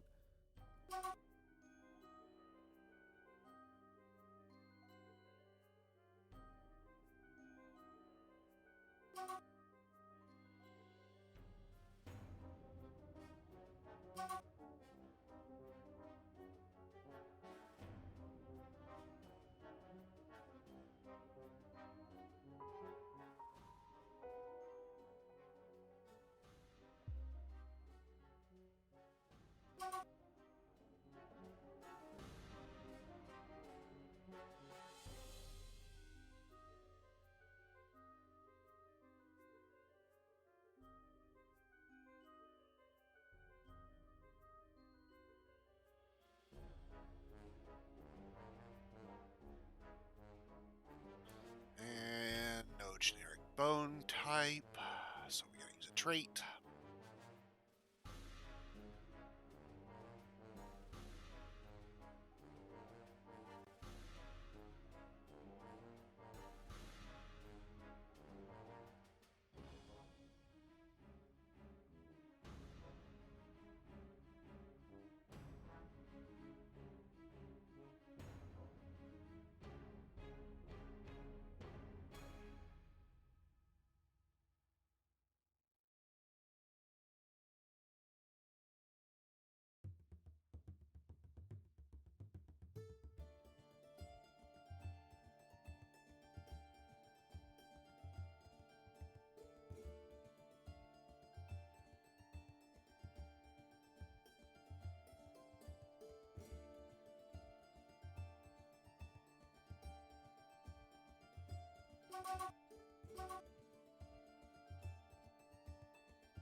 let's see if the wool elves brought me something interesting.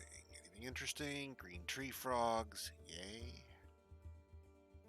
Wild boars. That might arguably be better than the pigs. If we could get 2 of them and train them.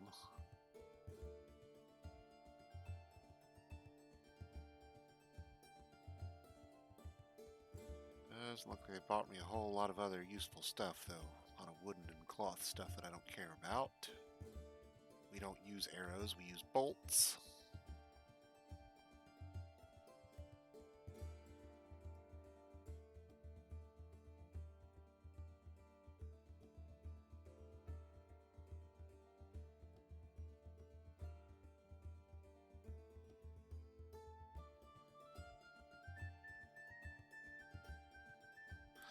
Whole lot of nothing.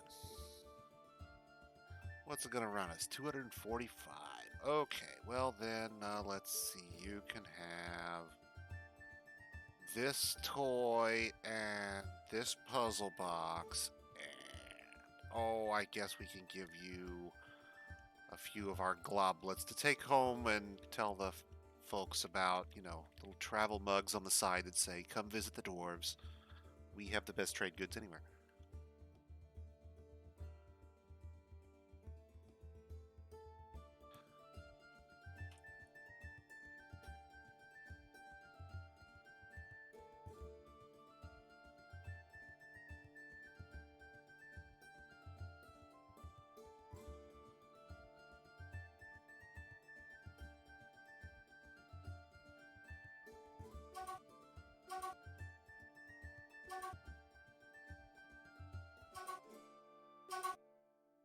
Okay.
Sorry, I don't want those guys actually locked down trying to train. I want them to occasionally on their off time take their crossbow and some bolts to the range and take a few pot shots at the archery targets. Big difference. Oh, looks like an ostrich is going down. May have already gone down. Yep. Somebody's bringing home the ostrich bacon?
Trying to think about how big I want to make this pit here.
And it'll take a minute for all this stuff to get done. Basically, what I'm going to put in here is a wagon path that we'll be able to seal off, and then a infantry entrance where they'll try to wend their way across this windy path, and we could conceivably put an archer tower above them, shooting down on them. There is a migrant. You there, And failing that, they'll fall into a hole, and it will be a very, very deep hole. Like, I'm trying to gonna get it like, 10 levels deep, maybe with some water at the bottom. We'll see. I'm not sure about that part yet. I think we're outside the aquifer where we are, but we'll double see. We'll have to check. It could get fun.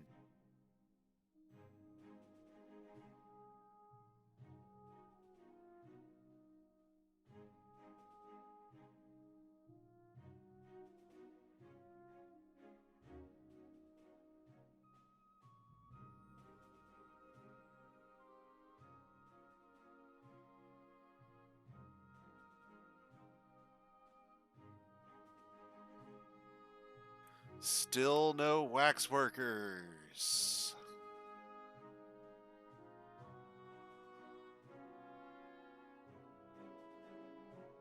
I think last time, Clindev, I actually had to make one. Take a beekeeper and make him into a waxworker, too. It's just what I typically would do anyway.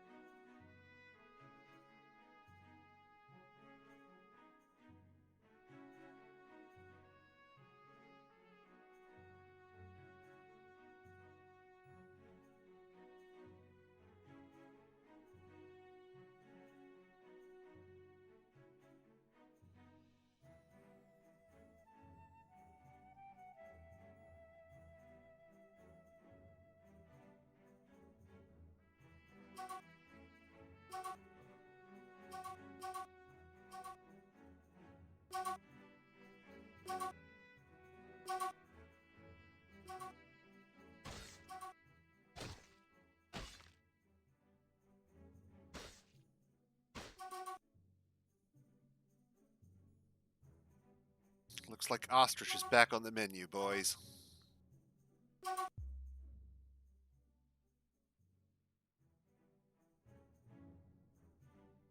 Oh, no, maybe he ran out of... May have ran out of bolts. The bird bled out, but he took off before he could find out.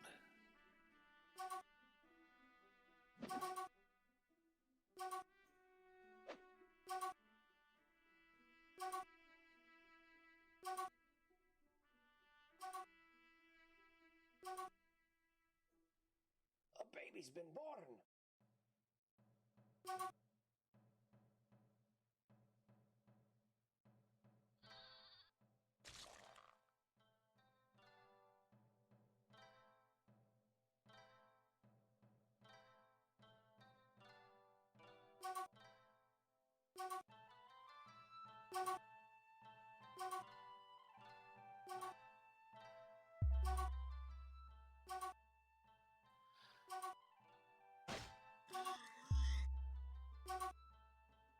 Okay, let's check on something now.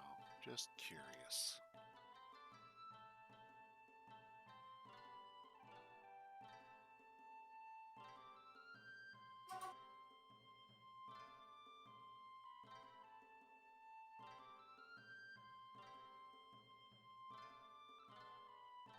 Slowly but surely, we're adding new groups in our fortress. That's kind of what I figured. The temple complex is going to continue to grow until we have every dwarf's religion represented, or I run out of room. When it drops to the floor below this, it'll have to go half wide because we'll have to skip a floor because of the bedrooms, and then we'll have to continue below that. So let's go down 2 floors.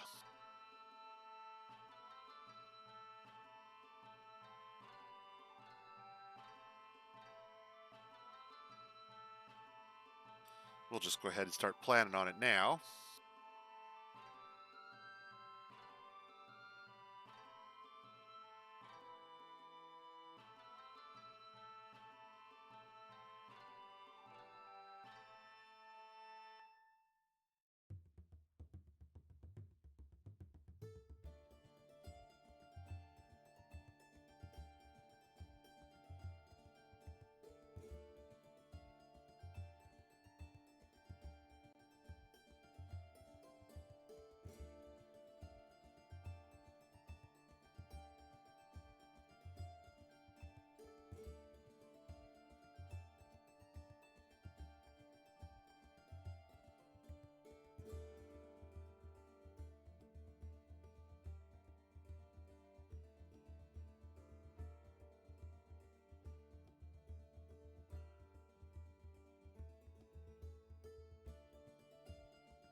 And waxworkers are like one of the last.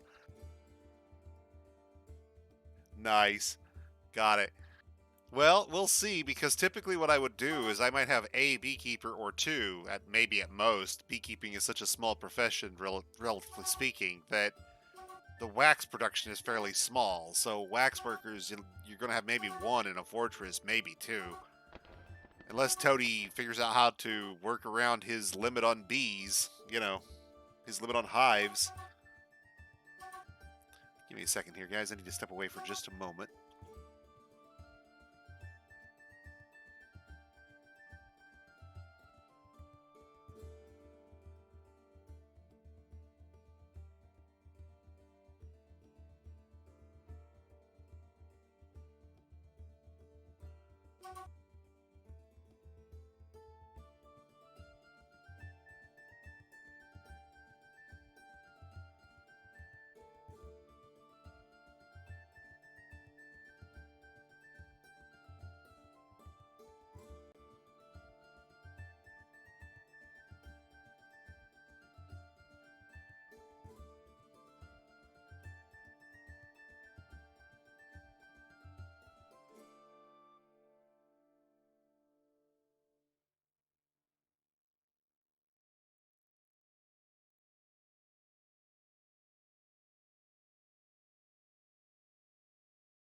Sorry about that, guys and gals.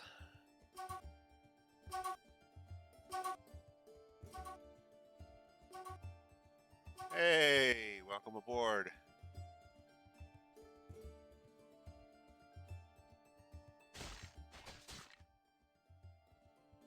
Yeah, Clonidov, there might be in World Gen, but it's funny that you say that. I don't recall ever having seen a high-skilled wax worker, say above 5, maybe, ever migrating to my fortresses. Because I do keep an eye out for it. It's a good choice for somebody to do beekeeping at that point because they've already got the craft skill down. A little bit to keep them from getting rusty, and they're a prime candidate.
All right.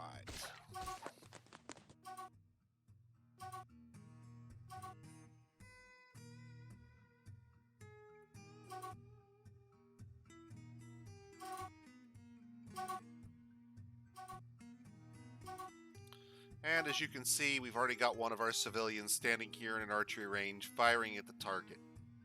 Now remember, on each side are these little gutters that go down to one floor down. And it's all ramps. They can easily get up and down to these little gutters.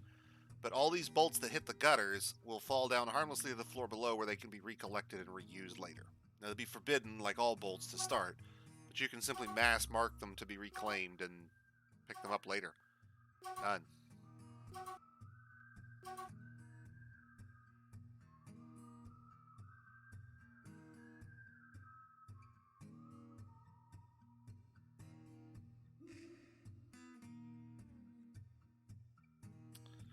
Lots of complaints we don't have any cloth. Okay. We're starting to get... Ooh, hey, now I know what I haven't done. That's why we're getting such a backup of... That's why we're getting such a backup of plants, I bet. Is he really sleeping on the stairs? Did I really not have enough bedrooms for everybody still? Oh, we're up to 106. No, maybe I don't. Yeah, I'll bet I never set these guys up to do theirs, did I? Bet not. Okay, so...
Dwarven sugar powder.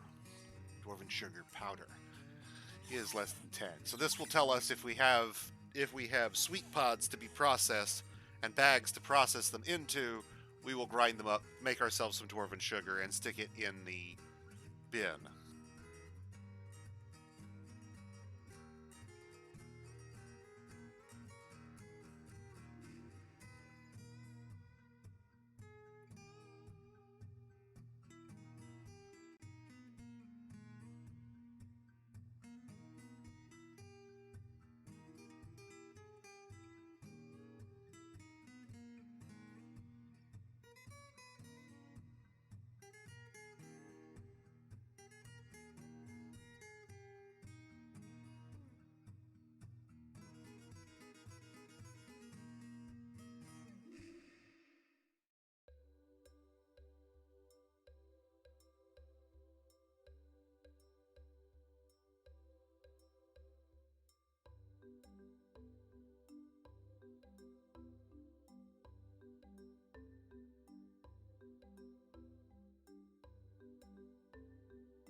And processing plants will allow us to get our pigtails harvested down for fiber so we can start making cloth, so we can start making all this clothing we need to do. Plant to bag is for our flour and our sugar. Plant to barrel is for our dwarven syrup made from sweet pods. So we'll try to get as much dwarven sugar as we can, and then after that we'll put in some dwarven syrup. And to be honest with you, I haven't even looked to see if in the current version dwarven syrup is fixed to where they'll actually use it. So we'll see. If nothing else, we can probably trade it to humans.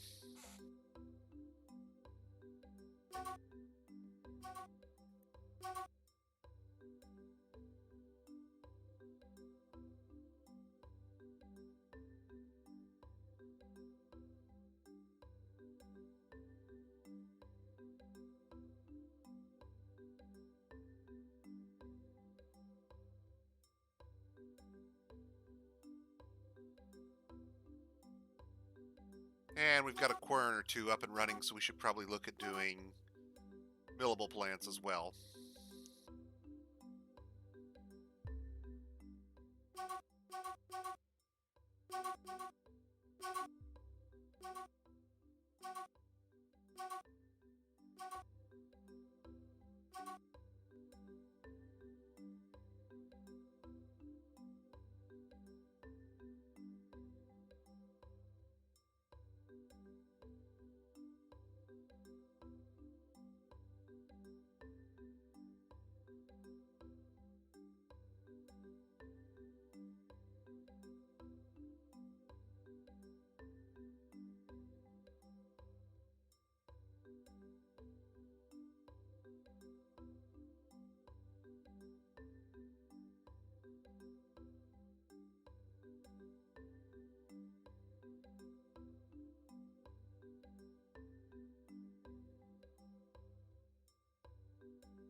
If I recall correctly, Clinidev, it's that they will only use them if, like, everything else is forbidden, or there's at least one solid and then everything else is forbidden.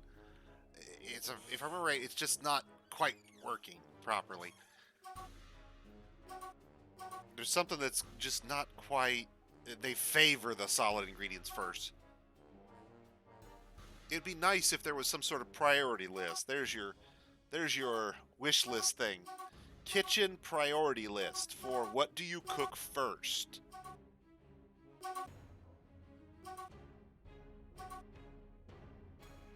That way you could put your most common ingredients at the top, knowing that you're going to have a surplus of plump helmets, for example. You're never going to need them all for booze. You're never going to cook them all. Fine, great. Throw them at the top of the list. And then your guys will try to cook plump helmets more often. Now, you'd have to, I'm not sure how you'd fuzz it. Maybe set a preference after that. So you have a priority list and a preference. More ingredients or condensed ingredients? Do you use 4 plump helmets in one roast, or do you try to use plump helmets and sweet pods and query bush leaves? And you see what I'm saying? Does it try to spread the ingredients out? Do you give the player the right to put something in the list twice? Plump helmets, then query bush leaves. So I want all my roasts to have 2 servings of plump helmets. There's a little complexity there, but that'd be a nice touch to be able to force dwarven syrup to the top of the list, for example.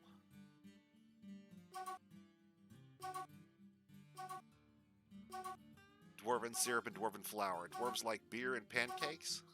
Beer and waffles?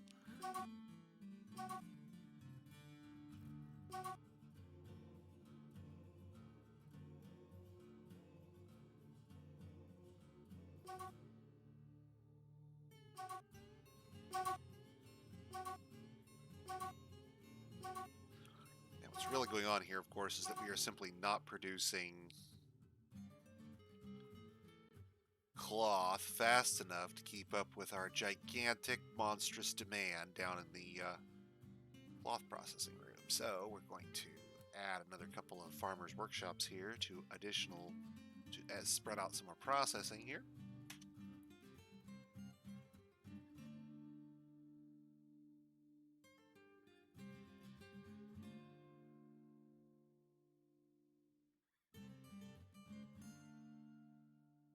Now, as you're going along and you're building workshops in after the fact, make sure you keep in mind the two types of, let's get a little clear space here so I can demonstrate. There's two types of X's that you'll see on your, two types of tiles that you'll see on your, oh, this isn't clear enough. Whoops. Let's go down a little further. There should be a clear space here somewhere. There we go. These dark green tiles represent spaces that are solid to the dwarves and cannot be walked through. If you have a line of them blocking a doorway, for example, you can prevent anybody from getting into the room by blocking them with the workshop. So keep in mind you need to have a path of light green walk-through space.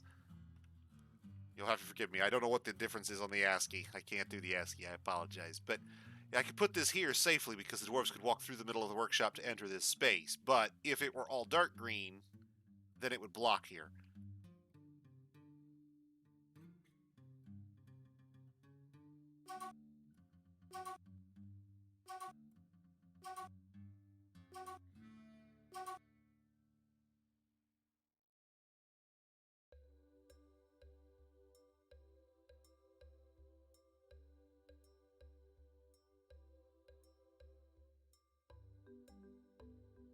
Okay, and there's the bridge to restrict our water flow.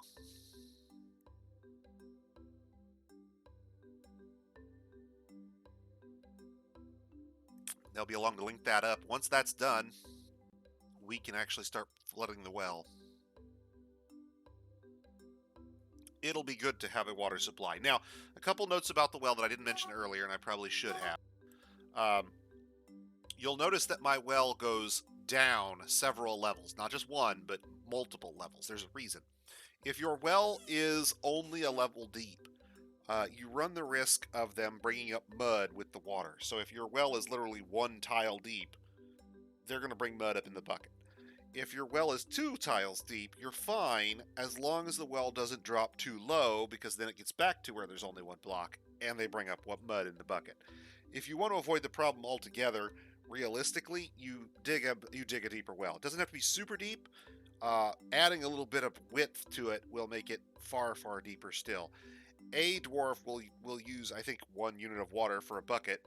There are 7 units per tile, and there are 25 tiles per floor of my well, and I have 1, 2, 3, 4, 5 levels of well. Is 125 tiles times 7. You get the idea. It's going to take forever just to drink that, and that doesn't count all this extra space out here where the fishing area is, or this extra space in the pressure regulator before I seal it off. The kind of leakage you get before the valve is closed, right?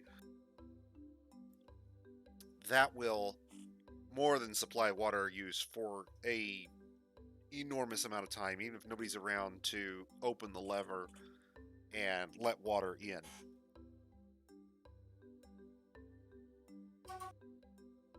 And no mud. That's important when you use the water in your hospital, which is right around the corner from our wells, remember. You don't want muddy water when you're trying to clean wounds. It ends predictably, but not well. Ha!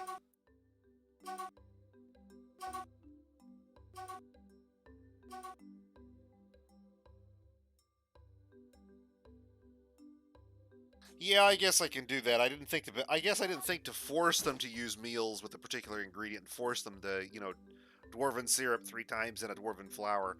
Once we get some dwarven flour built up, once I know we're actually producing it properly, I'll up the number that I'm having them produce 2, and then we can build a stockpile up, and I can use it to crank out meals.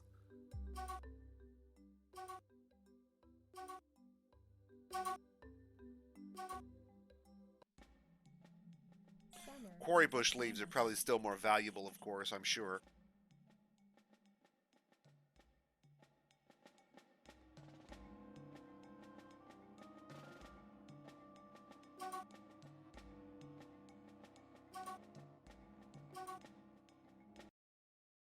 And there comes trouble.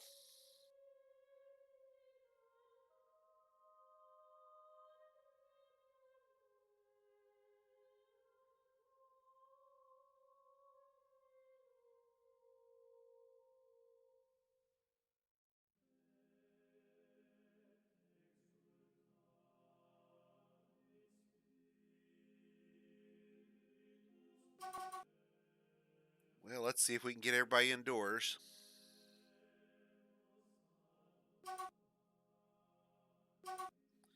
Because the dead don't drown, as it happens. We're not really ready to fight them. Not head on.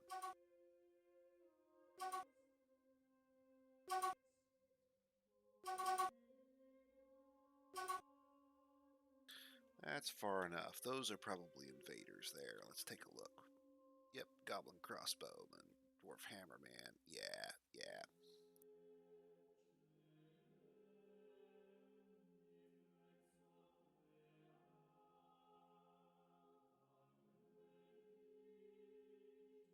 Dwarf Animal Dissector Necromancer. And looks like a whole bunch of other unfriendly sorts that we really don't want to have in our fortress. It's a pity we can't sick the Forgotten Beast on him. Wouldn't that be a hoot?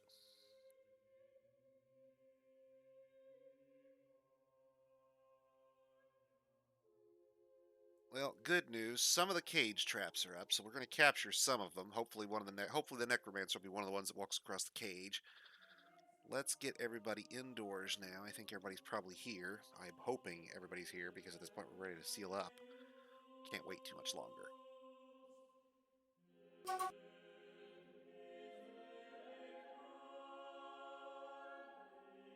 See if anybody's hunting here. I'm hoping not. Don't see any hunters. Okay, everybody's indoors, we're going to assume, or they're ready to be eaten, because that's the way we do.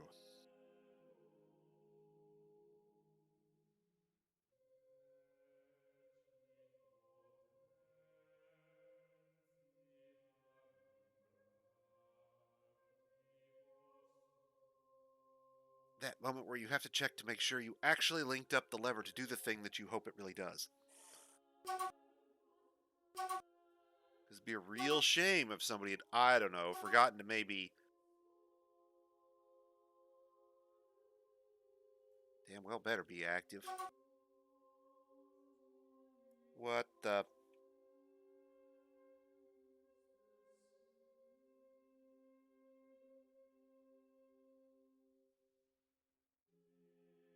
He's really going to try to leave. Well, good luck, dude. See if you beat the lever. Why do you think I can do this? Oh, and he just got out, boys and girls. The bard manages to make it through the seal before the dwarves close the door and lock him inside. He's out. He's out. He's running. Oh, and he skates past the invaders because apparently they don't care about that human bard running right past them and out the door. Hey, there he goes. Nobody so much as lays a hand on him as he flees. He bravely ran away. That's 2 in a cage. Don't think we got the necromancer, though, I'm betting. Nope, nope, just a couple of the slayers, unfortunately. That's a pity, because I would have liked to have snagged the necromancer. Alas, not enough traps up and ready in time. Womp, womp, womp, womp.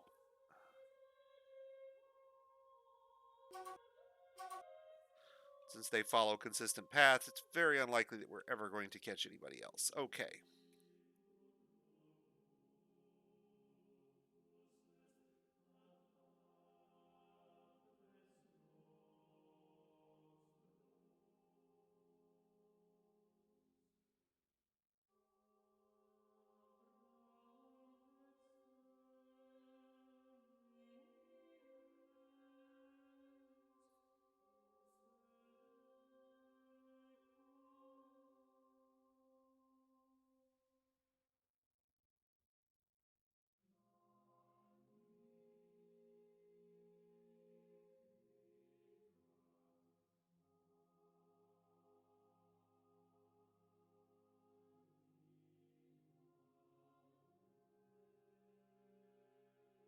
Actually, did I not do discs before? No, I did not. Wow. Okay, well, that's a shame.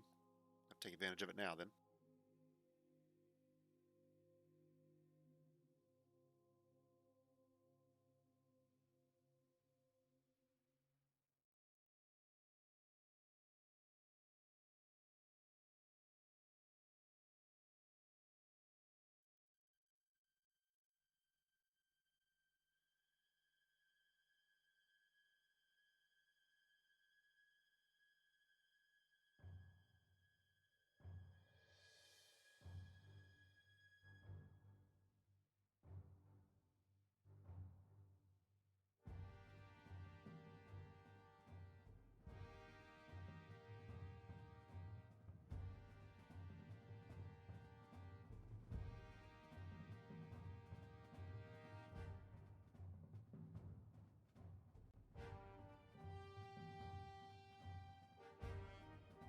And what we'll do is we'll set up a rotation where discs that don't make muster go in the melt pile, and our weaponsmiths will start cranking out discs of high quality because everything else will go back into the refuse bin, so to speak.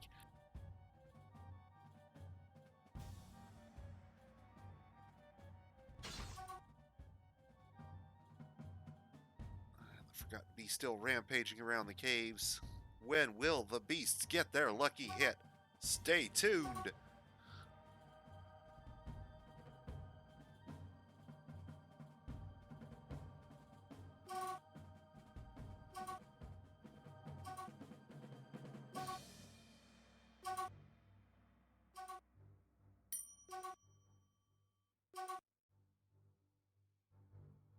Poet is visiting. Well, I'd love to know how he's planning to get in. Because the door ain't exactly open at the moment.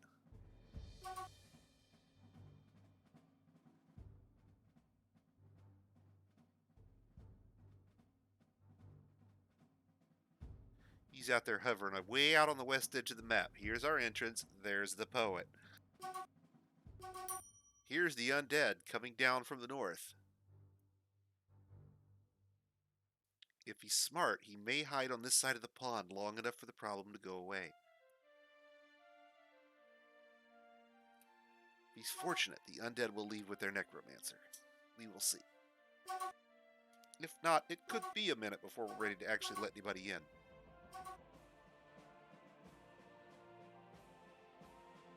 Yep, there's our necromancer. If he wanders around in there enough, we may get lucky and capture him, but realistically, he's going to keep going up here and going, oh, I can't get in. He'll walk out and he'll cross this second trap that they've already triggered.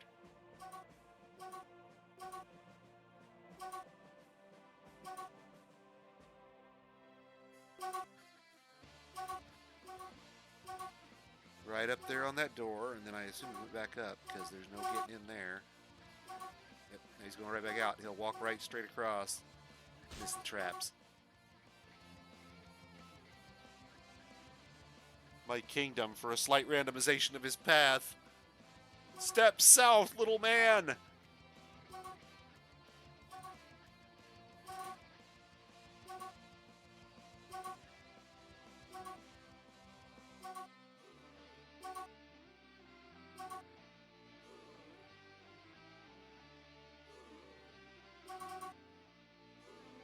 And the undead have gone to play around the eventual Dodgem pit.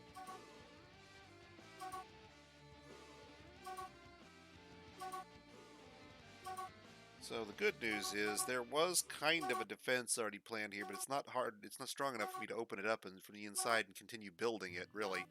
I had intended to have a little more time, but besides that, I had intended to have a... Oh, I didn't dig the tunnel. I didn't dig the trench first. That was silly. An entrance into this area, which would go up one floor and have a small little defensive tower here that they can fire out of, with the intent that as creatures approach from the east, while we're still using this entrance, that we can have archers overlooking the entrance if we want. Alas, we're not ready for that yet.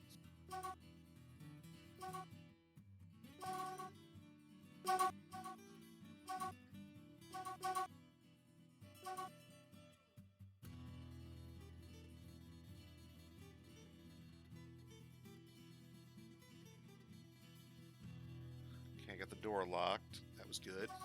I remembered to lock the door. And we can start forbidding eggs to pick up all the unfertilized ones that may be laying around if there are any.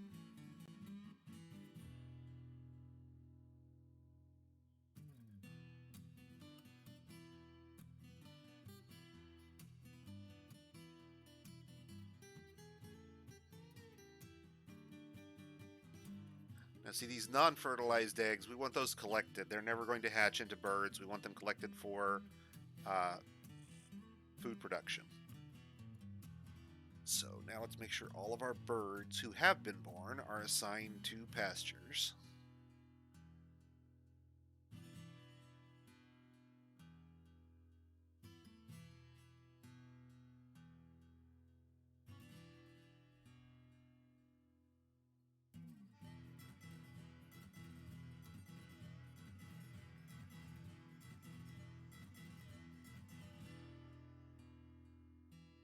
Okay, got those guys all assigned up. Let's go ahead and let people in here.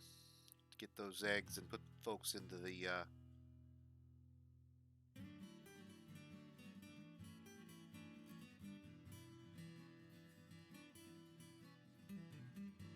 we can stick the pea chicks and I suppose the keats, if I thought about it, into a cage to raise. They do not need to graze. Not the full-grown pea hens, but we do want the small ones. Sworn there was a keat or two. Did I miss them?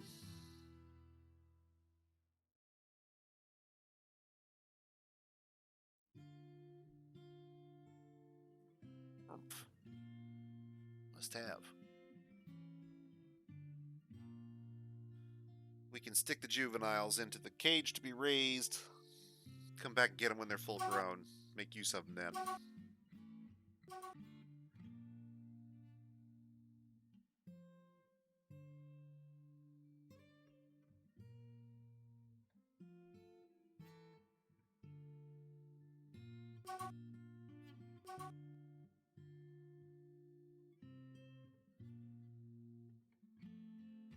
That's interesting. Oh, it's clay loam. Okay, that explains it. So it changed over to soil. First we get stone on one half of that room and soil on the other half. I couldn't figure out why we had cave moss at first.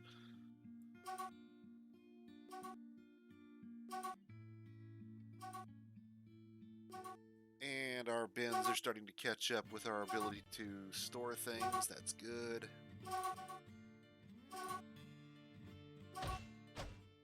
All of our hatches are now open, so we've demonstrated that our deployment will work.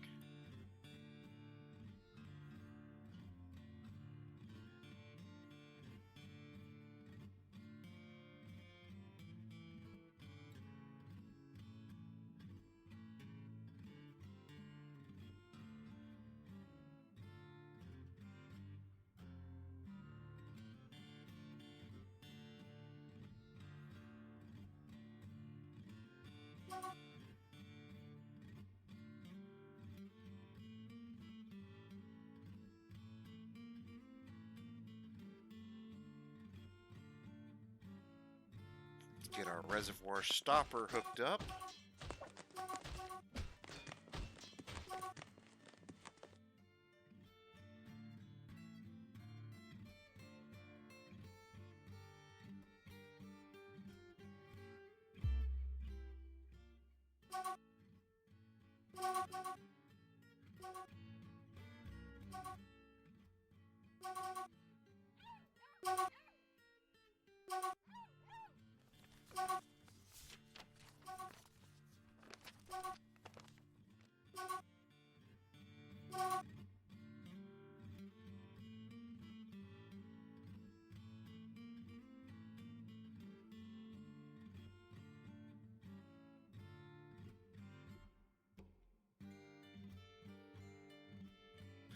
And we punched through the aquifer here where we were planning to have our access to this area. So we need to make sure that we put a couple things back together to prevent any flooding.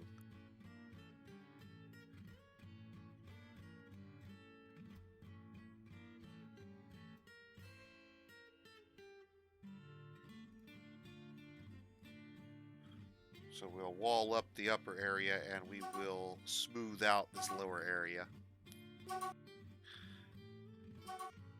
And we should have some dwarves along momentarily to finish that construction. Here come some folks with blocks now.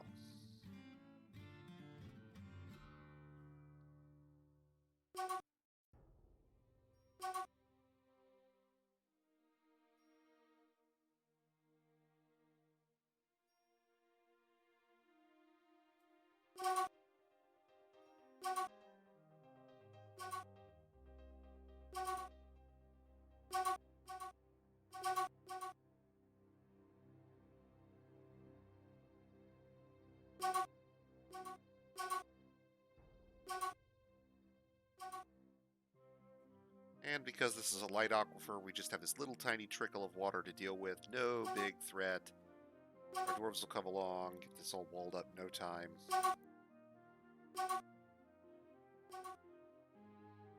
We deal with a minor drip right here. Now, a light aquifer can still flood your fortress. You can quite readily flood your fortress. In fact, I'm going to demonstrate later, I'm hoping, with any luck, that we can use a light aquifer to fill this large room fairly quickly using massive surface area exposure to cause the aquifer to fill lots of places all at once. Lots of raindrops filling one bucket. And our military has started to spar. That's good stuff. Sparring, of course, will raise their skill faster than other methods. Let's generate some metal, shall we? Let's do a little bit of, let's call it slightly borderline technique here. It's just a happy coincidence in this case, but if we tell our manager to queue up some iron bolts, actually let's do bronze, because we have lots of bronze that we're not going to use otherwise. Bronze bolts. Oops, not bronze bolts, bronze bolts. These aren't necessarily the best, but I don't care.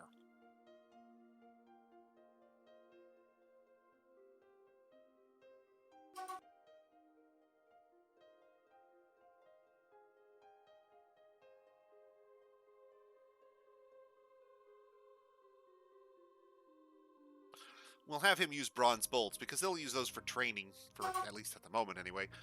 And they'll end up scattered on the floor for the most part. All those scattered bolts that get separated can be melted individually, producing more total metal than they actually got in.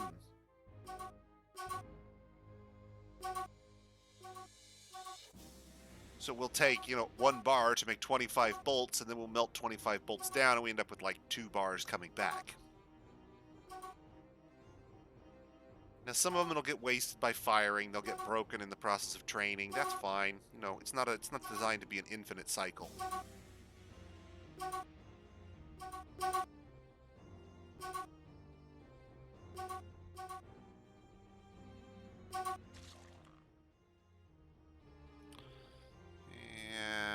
And the necromancer has gone and left his friends behind. That's nice.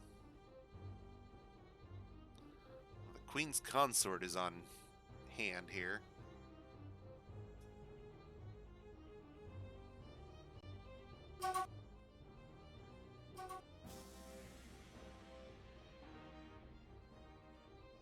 And the undead are moving slowly towards the bard. Will they see him?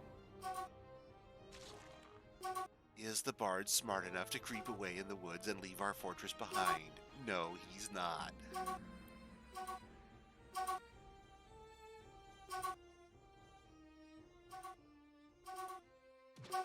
Appears for the moment the undead are distracted by the camels.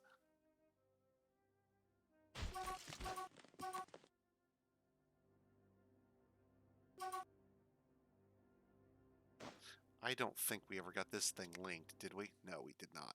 So it's just a bridge just going nowhere at the moment, which is unfortunate. If it was linked, I could actually do a lot of stuff that I'd have to put off at the moment.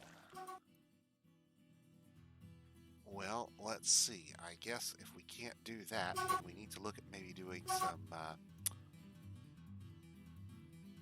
let's do some military promotion, shall we?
That didn't go right.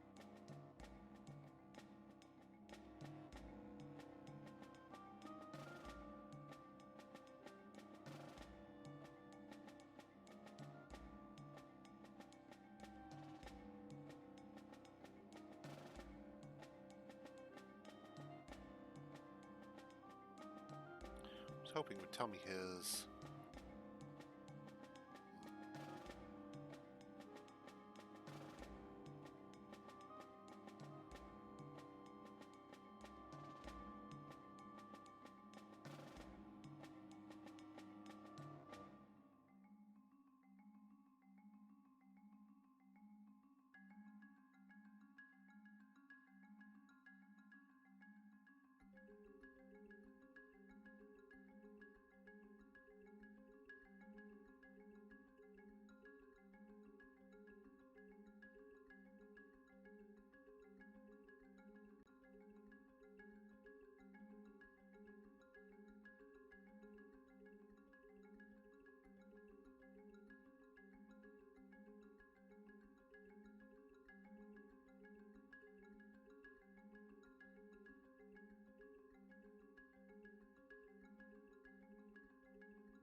And see, and this is why I wanted Valdemar to survive. Remember when I told you I didn't want him to be out there on the front lines, because if he died, I couldn't make any damn changes to my militia until I replaced him?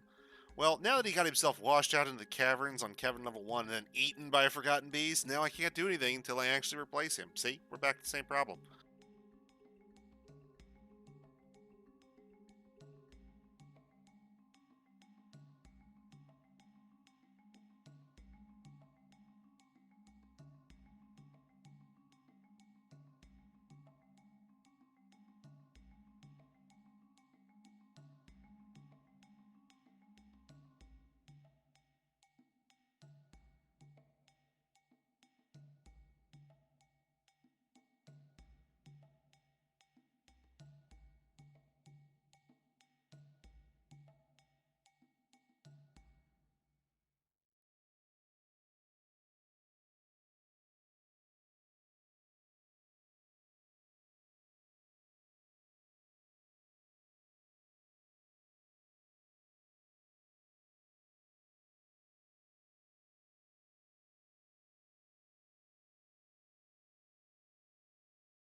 Still one guy short of having another squad for him, but that's all right. We'll let it go for now.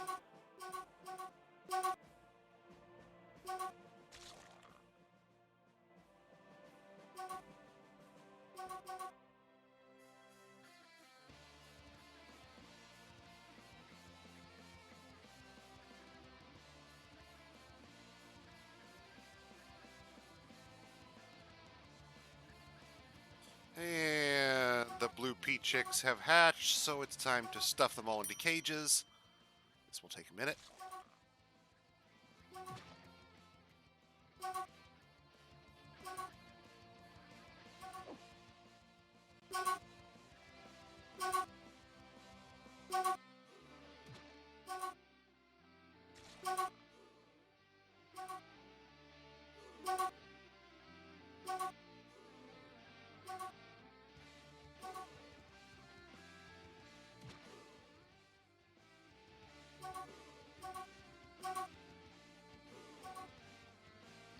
And the extras are being butchered as we speak.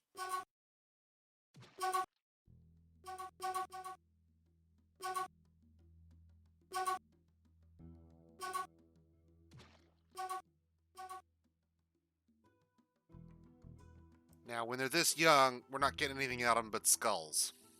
But remember, this is in excess of our expected.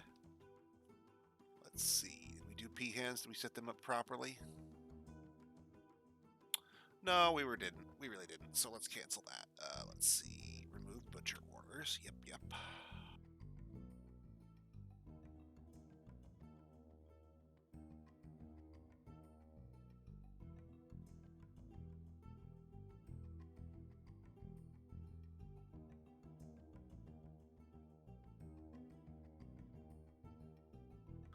So there's a population narrowing that happens here. In fact, let's do this a different way. Let's do male kids up to 42. So remember, we're going to stuff all the kids into a cage. So they're not going to do any pathfinding. We're just going to let them grow up and then harvest them down.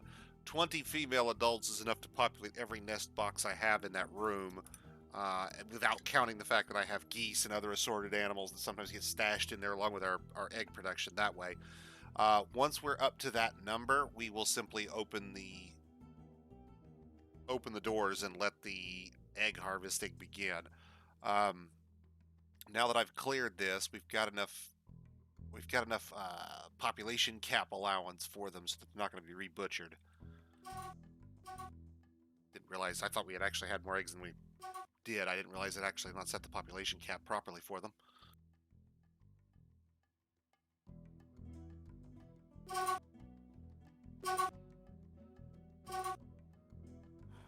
Okay, let's take a look at plants again now. Still 300 of them, huh? What do we got in the way of plants? What is it we're sitting on? How many of them have we got? Let's see, a giant mound of plump helmets. Okay, so we can probably start cooking some of that. Oops, kitchen, not stocks. Let's see, plump helmets. Yeah, we can probably afford to cook those. I don't really see us running out of those seeds anytime soon. Considering we have 900 some prepared meals, I'm betting right now. Let's see. Prepared meals. 886 prepared meals. So since he's not preparing meals right now, let's go ahead and assume we can cook those in the future.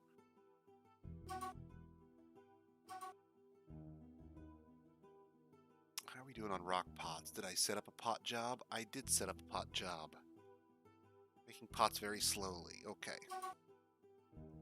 So here's a couple of. I'll bet that's gone rotten because our farmer didn't get to it in time.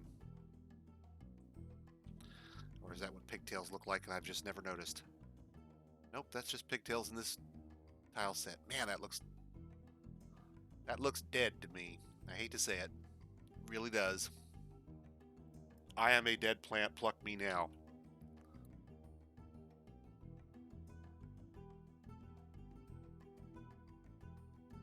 But the pigtails are going straight into the cloth industry, where we are promptly cranking out as much cloth as we can. Now the next step is I'm going to try to order as much plant cloth as I can from the Dwarven caravan, and I'll buy up any I can get from the elves and humans as well. We're going to try and get out ahead of our cloth production so that we can have clothing made before the clothing our dwarves are wearing begins to rot too heavily.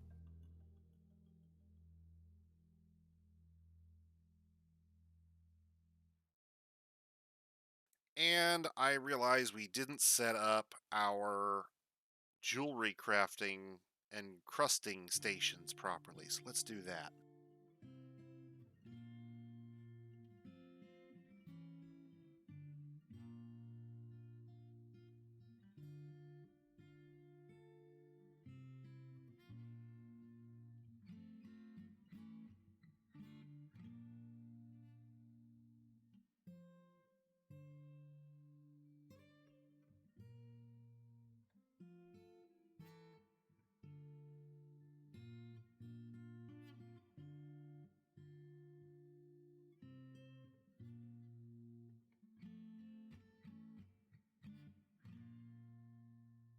And the next question is,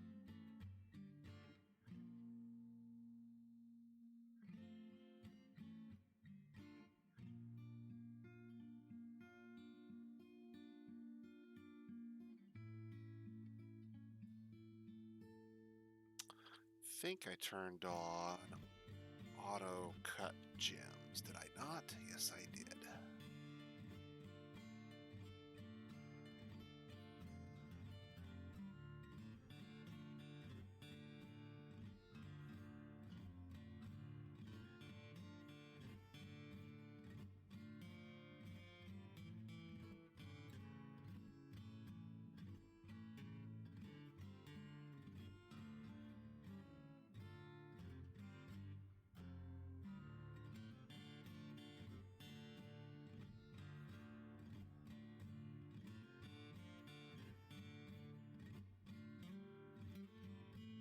Now remember, our dwarves are storing primarily mugs in this finished goods stockpile, but what we're going to do is set up our encrusting jobs so that we use glass mugs and glass gems.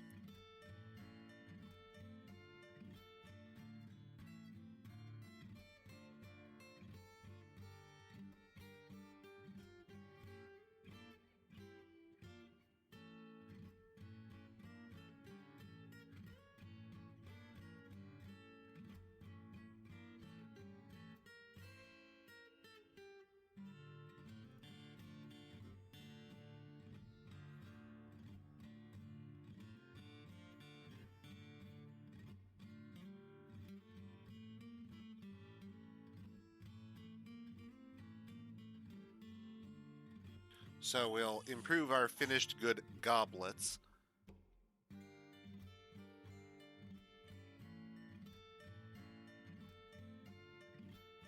And they have to be green glass.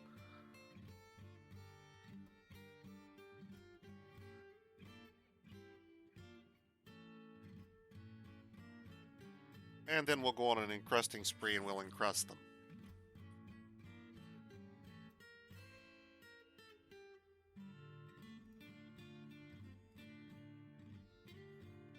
So our raw green glass not getting produced enough here?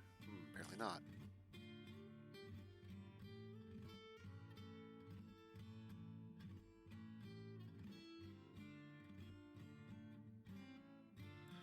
We can crank that out in the crummy workshops.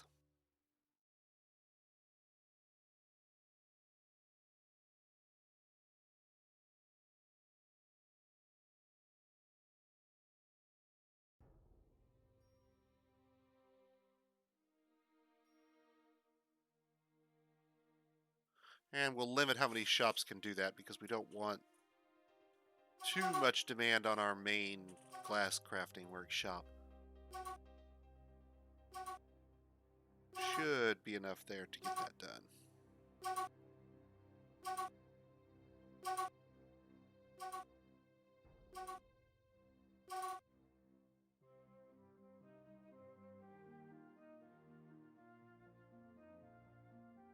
And since I know we've got way more leather than we know what to do with, let's get our leather worker making bags. And he can make bags to hold the sand so that everybody can start doing their crafts in glass.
And we'll crank out some glass furniture along the way as well. Why not?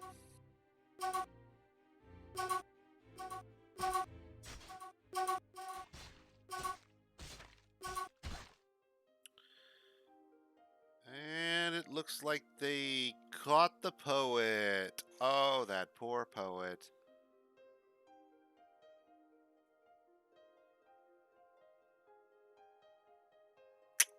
What a bummer. They caught him. Looks like they caught the camel too, but the lasher's having a hard time bringing it down.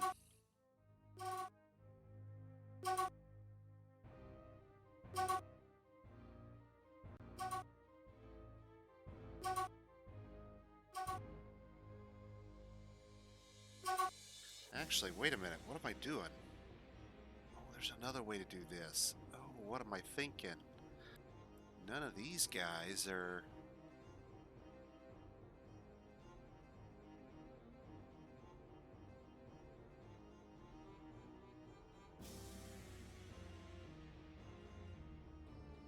medium-sized humanoid. Yes.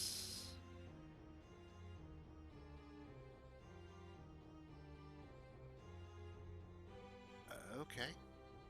Let's give it a go. Now, if this doesn't work, we're probably all going to die. If it does, we're going to get rid of the undead.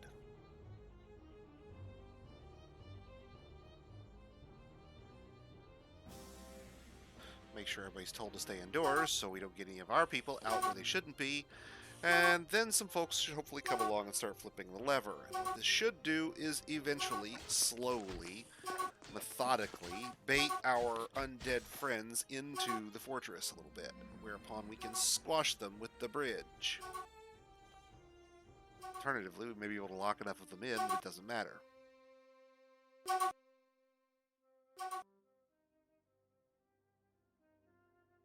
baby's been born.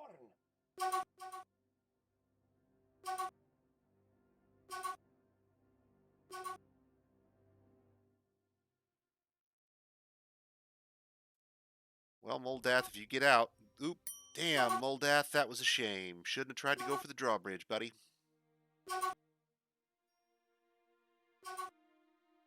Well, one of them made it into the drowning trap. One of the visitors, I mean. They're really braving it all to get out of the fortress. Will he make it? Somebody's going to pull the lever. One pull. Bridge goes down.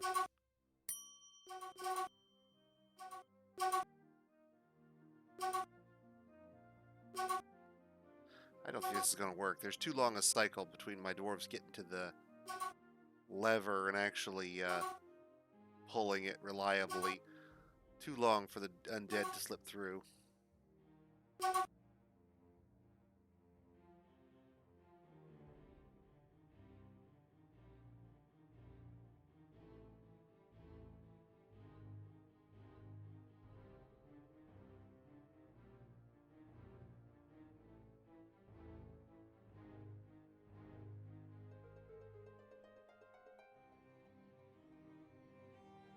Pretty sure bridge bait loses all weight. Only thing I want you doing is pulling.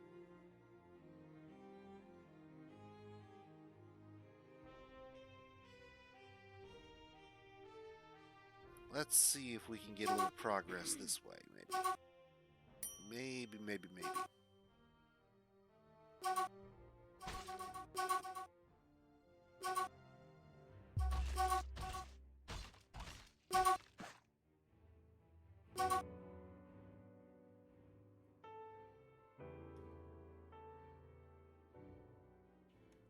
Yeah, he tried to get out. He didn't make it. Not sure this is a really good idea. There's too many of them coming in too quickly, I'm thinking, but we'll see.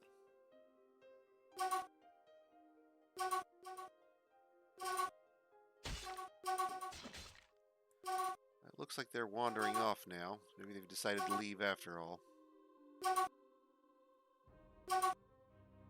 Oh, nope.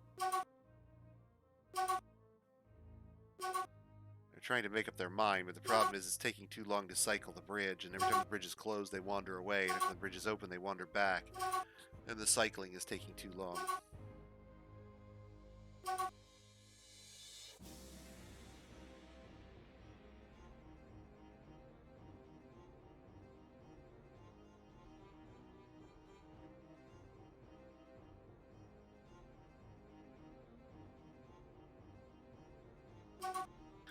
What we really need to do is have some literal bridge bait, in the sense that we could have a animal down there that would constantly be baiting them in to where we could crush them.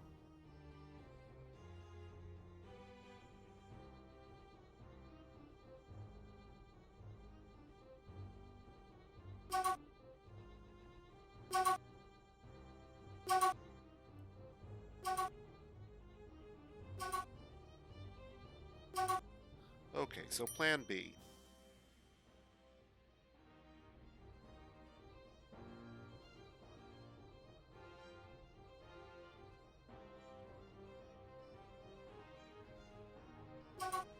Make sure they stay closed. Okay, so right now we are pushing them. They are going to be leaving. They will not hang around because there's no path into the fortress. They're going to take off. Walk away from the entrance a bit. The goal here is, if I could get enough cage traps up close to the entrance, conceivably I could get them trapped in them. It's amazing to me they just ignore the visitors, though. That's hilarious. Here's this bard, walks right through the horde of undead, walks right into the fortress like he owns the place. Do-de-do-de-do-do, do-de-do-de-do-do. Oh, what's that? The doors are closed? You're not taking visitors? There's an undead siege going on? Oh, well, I guess I'll go back the way I came. Do-de-do-de-do-de-do. What a twat. And they don't mess with him. They just ignore him. Hilarious.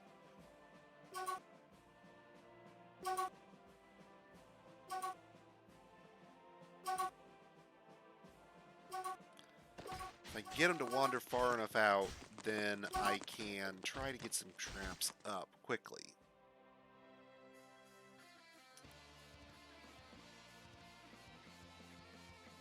So that's somebody's guard, I think. Human merchants arrive when I wasn't looking? I'm guessing. Human crossbowman visiting. Yeah, he's not going to do real well. He's going to have a bad time. Sir, a baby's been born. Oh, that's just great. Another mouth to feed.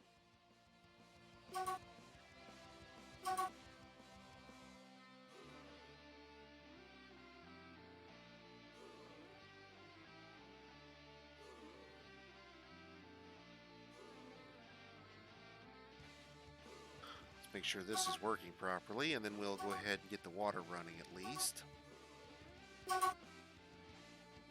Good, good.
And another forgotten beast, also in the cavern, also sealed off safely.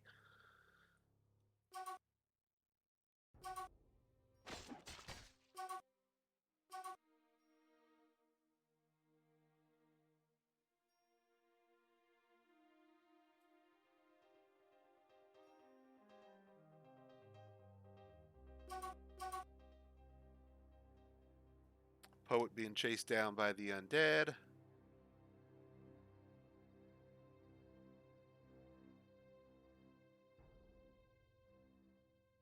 Oh, better idea.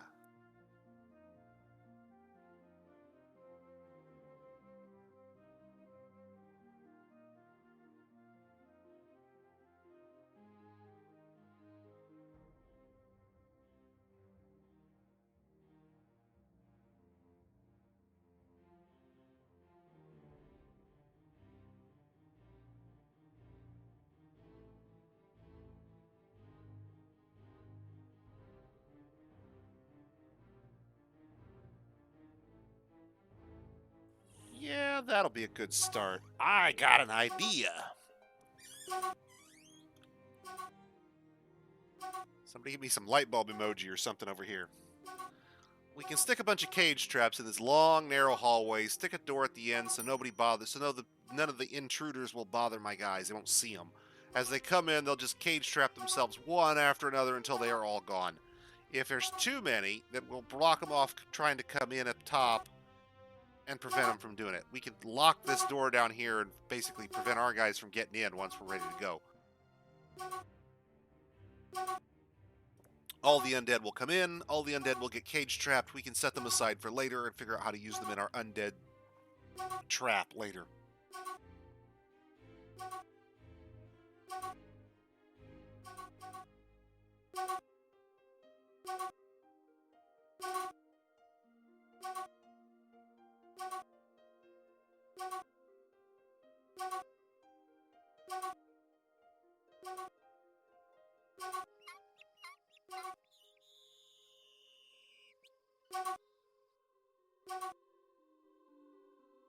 Yes, yes, quit your whining. Odd and accessible, yes, I know.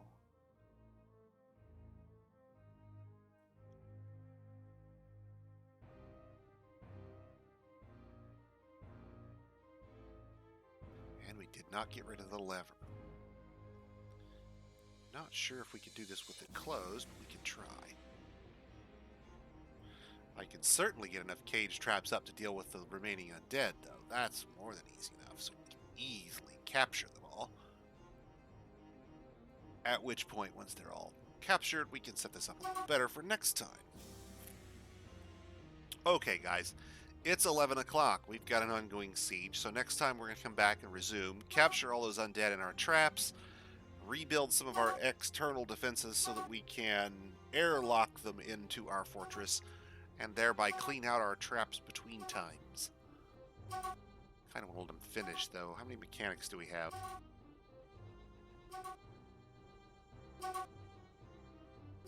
2.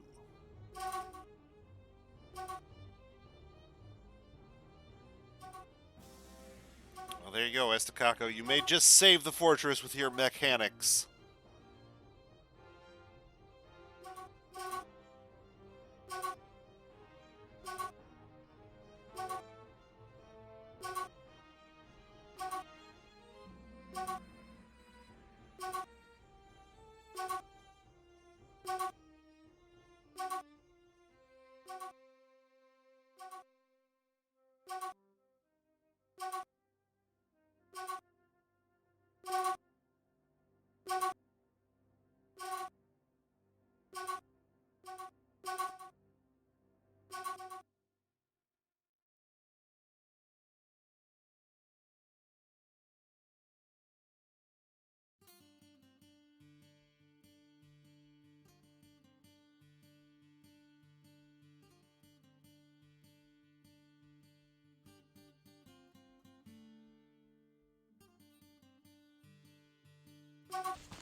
Well, that human spearman corpse is clearly wailing on the bards upstairs.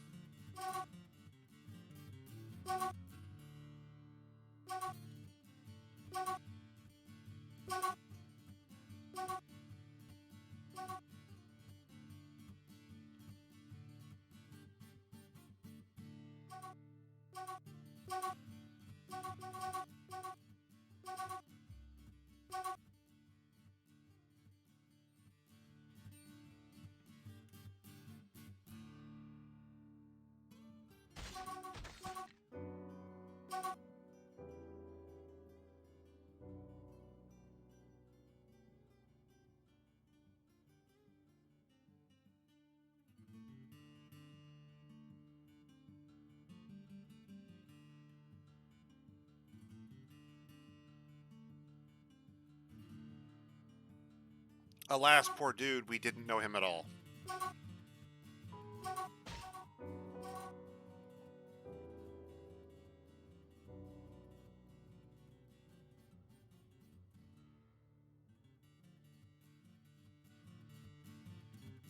You know, it's really nice of these undead guys to tell me every time they kill one of these guys, so I can pop over and tell my guys that once everything's cleared up, that we can go harvest all the corpses.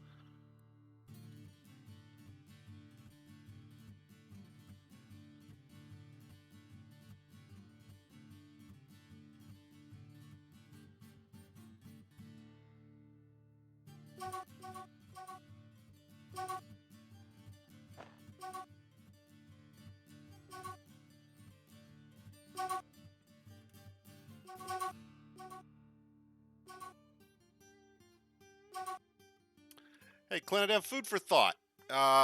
You were talking the other day about harvesting from the surface. You know, something occurs to me. You talked about using the drop shaft to get your stuff underground early on in order to get your guys underground safely, quickly. What stops you from employing that same trick for surface products? As near as I can tell, there's nothing you're going to harvest from the surface that would be harmed in any way, except corpses, by chucking it down a hole, a deep hole with a lip at the top so nobody can climb down safely. If your shaft was 3x3 or 5x5 with a 1x1 hole at the middle, with a nice lip on it, you can throw all the plants you harvest on the surface, pick all those crops, throw them down the hole. Pick all the wood, throw it down the hole. Nothing else on the surface you care about. Any of the bolts, all that stuff will survive dropping. So theoretically, you could set up a drop shaft for all your surface harvesting. Unforbid everything on the surface at once, mark it all for dumping, dump it down the hole. Any corpses, of course, would explode when they hit the bottom. That, kind of a downside there. You have to clean up the parts. And you have to make sure to unforbid things on a regular basis in order to prevent, miasma problems, that kind of problem. But it seems like to me you could chuck them down the hole over the top of, say, a hatch cover, maybe, and airlock them into your fortress once the miasma settles.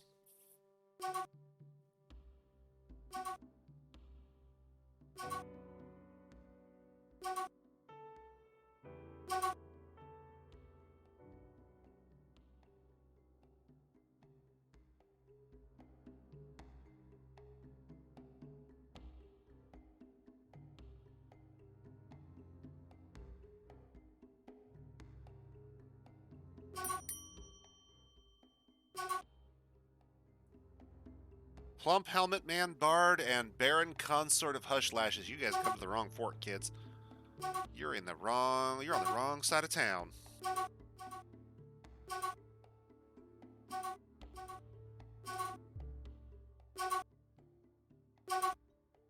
Yeah, but I don't necessarily mean with a floor over the top. You could use a bridge to allow yourself access to the dump site.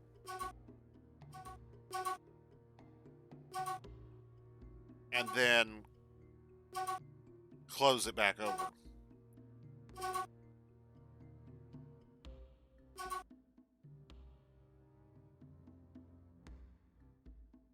Is he really a mime? Did I miss that? No, he's a bard.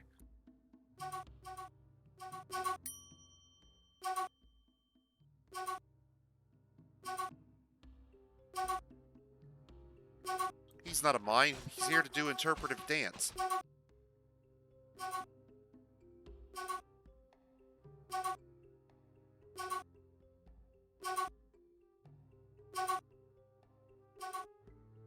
Well, the number of cage traps continues to grow, slowly but steadily.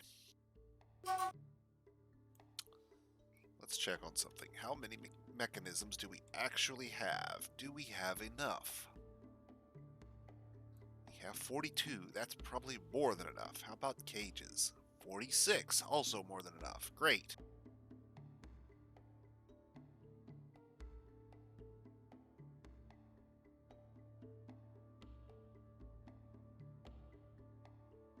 Today, you guys all got promoted to engineering.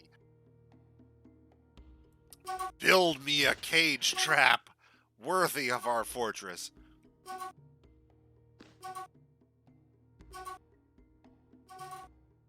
Yeah, it occurs to me in this fort it would be relatively simple, I think, to create a flooded chamber due to our aquifer, to where you could excavate out a big rectangular garden effectively and then create a cavern of your own, rather than worrying about clear cutting a cavern section and trying to seal it up.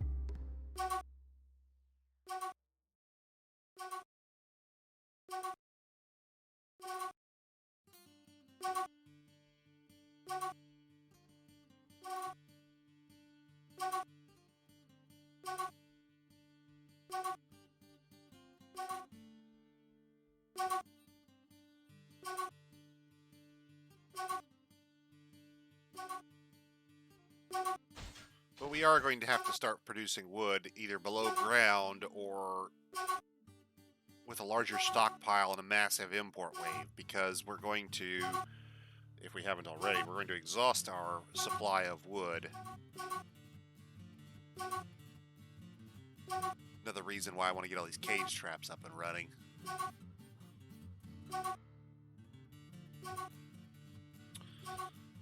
I'm not sure you could micromanage it, is the problem. I see that drop shaft, and that looks a fantastic way. I mean, I suppose you could... maybe there'd be a way to do it with a quantum stockpile. You know, set a minecart to only pick up certain things from the surface. Dump those onto a stockpile that doesn't take from anywhere but has the appropriate status to hold the quantum.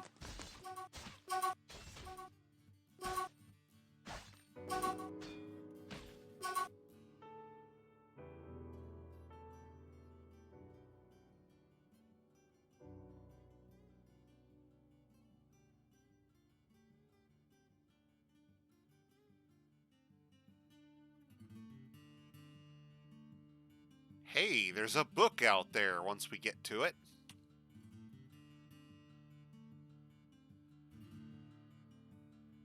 We're working on it.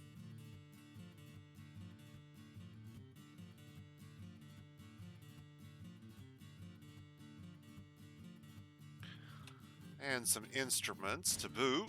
Good stuff. And all these guys are happy to just use up all the bolts from those undead guys. That's fantastic. Them, you know, taking advantage of the opportunity to exhaust our enemy's ammunition for us.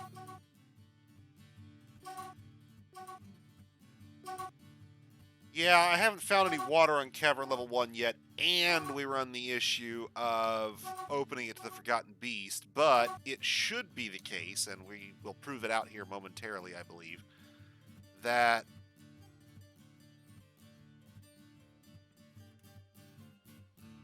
we should be able to get a good flow. Oh, I forgot. I'm going to have to do this manually every time. Damn it.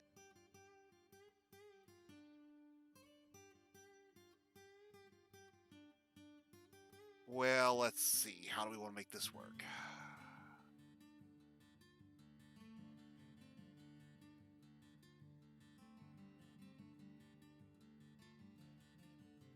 First things first, we got to get at least those stairs excavated just to get a decent, reasonable amount of tile exposed. And Then we're going to have to prune back the damp soil one layer at a time, unfortunately.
Hoping we can expose enough area of the aquifer that we'll get good flow.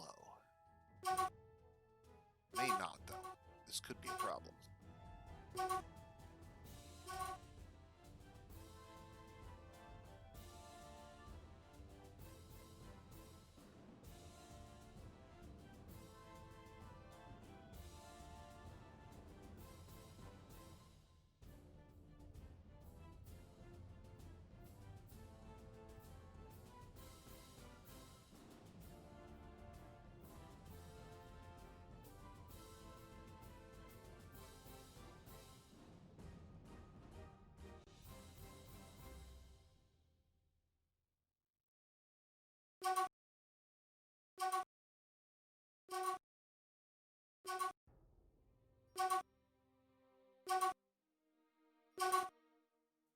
If necessary, we might be able to just tap into this room over here where we already had it flooded out and help that process along.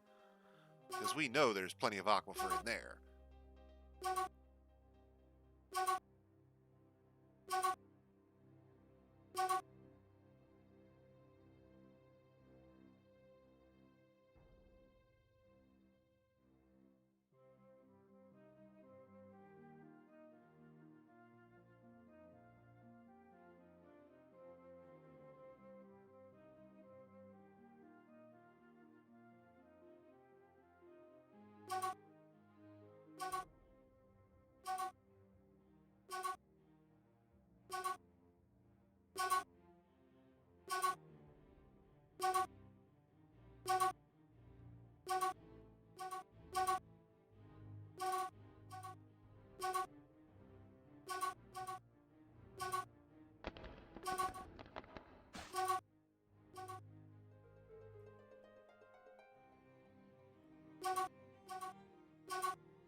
Oh no! They're killing off our hunting prey.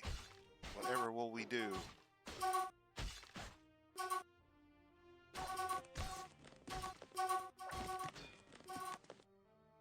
Yeah, I've done parks tree farms is what I've done in prior Fort. I'd call them tree farms. You know, you'd clear out a big chunk of soil terrain and just let the trees grow in the older versions where they were one tile tall. In the modern one, you're going to have to clear a lot more volume of rock, I suppose.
is now secretly thinking about it.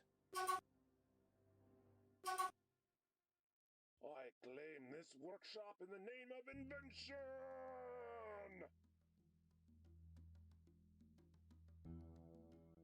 Right. Theoretically, you could dig them out right underneath the surface like we used to, and then you can floor them over and use them as a statue garden as well. And get rid of cave adaptation that way better. The time for autumn has come.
And we'll put in a few more cage traps just to make sure we've got enough.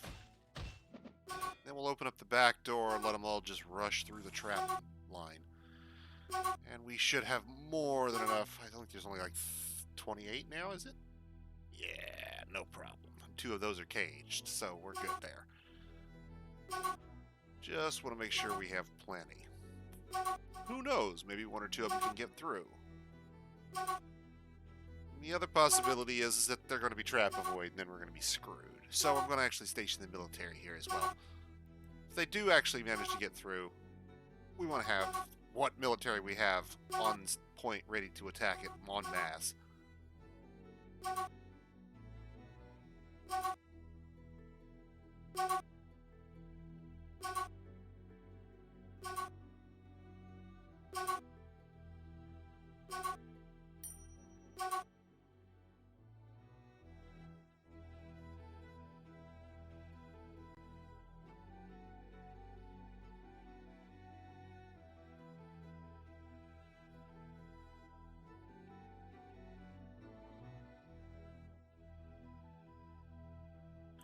And let's just make a bunch of those since we're going to use them. Of course, any of these guys we catch, we're going to have to keep in their cages for an extended period of time, so we're not going to be able to use empty cages to reload right away. So we'll need to make sure we have enough cages to replace these in case we have to use this again.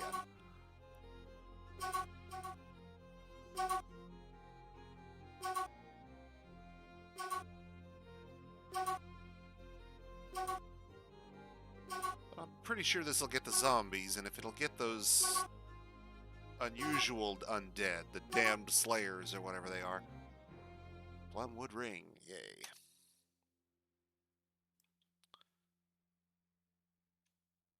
Then we'll be in good shape.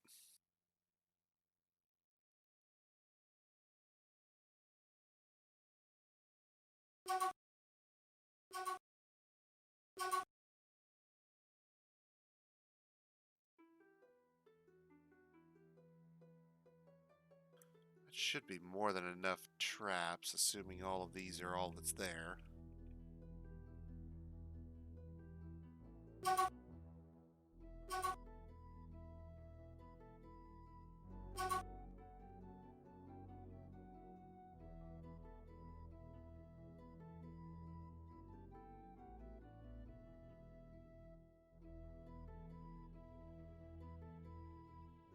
See if we can link. I'm hoping you can link a closed bridge while it's closed. I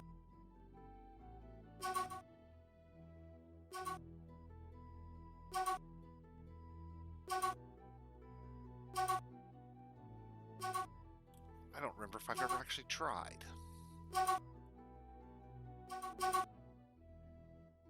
And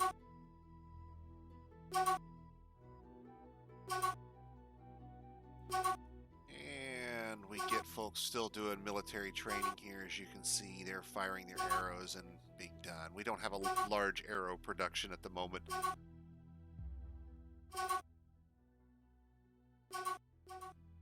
We need to get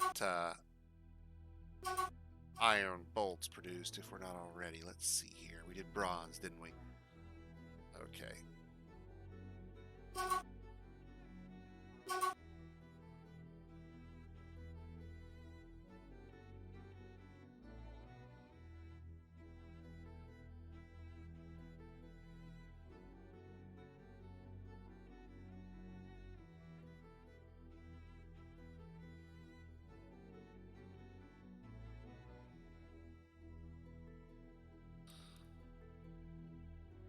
Does not allow us to set non-masterworks, does it? We'll just have to set it for melt marked.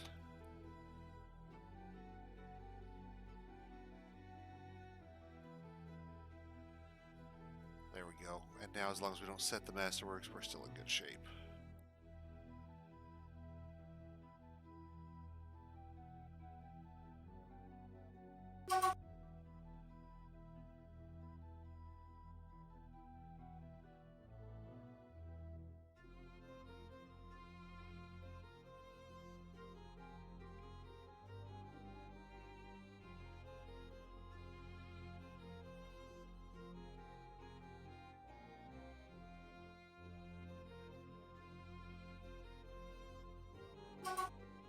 They must not be firing them yet. Are they still using the wood and the bone?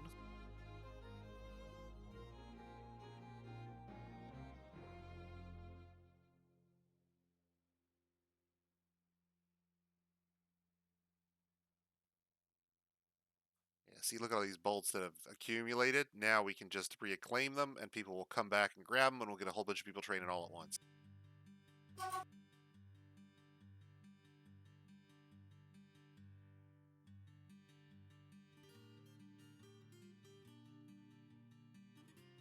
The advantage to you, the player, is you simply sweep the entire area for reclaiming. All the bolts are immediately reclaimed as one group. Bang, done. Somebody will come along momentarily and start scooping them up for us.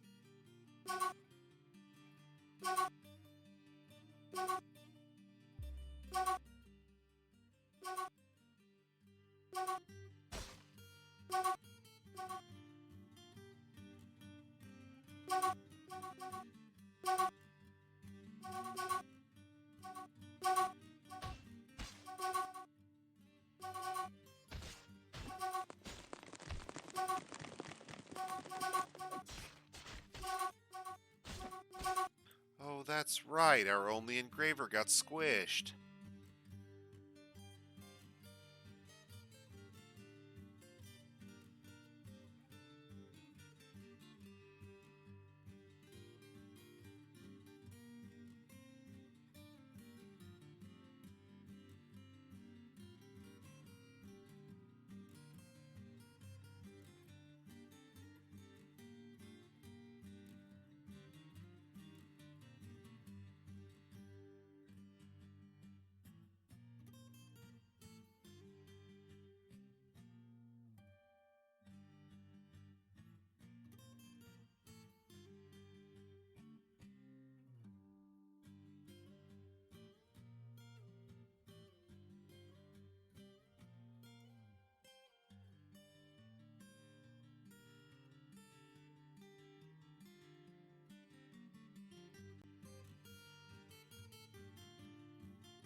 Just checking to see if anybody actually has a hunger for it.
it's going to matter. A few little bit of smoothing is whoever's going to do it is going to be highly skilled anyway.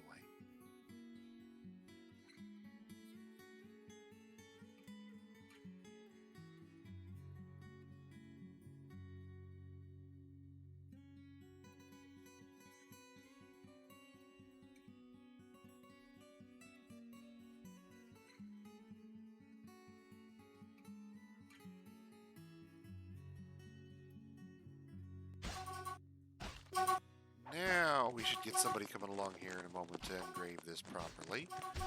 But you'll notice that the water flow is enough to get some twos. So despite how little we've excavated, we're already starting to get spread. And it's not evaporating fast enough to use it up. We're getting water drops down to the lower level. Not fast, but we're getting it. I'm hoping with a little bit of push from this reservoir that we accidentally build up here.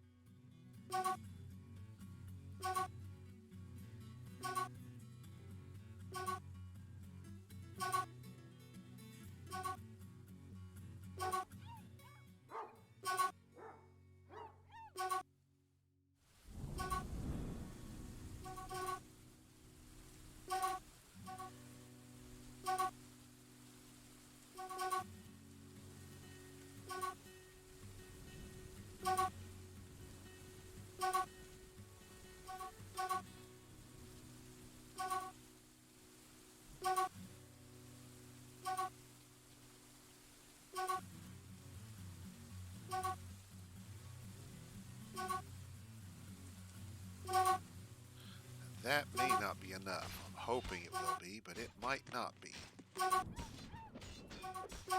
Hopefully that will get us enough water down here to start filling the well.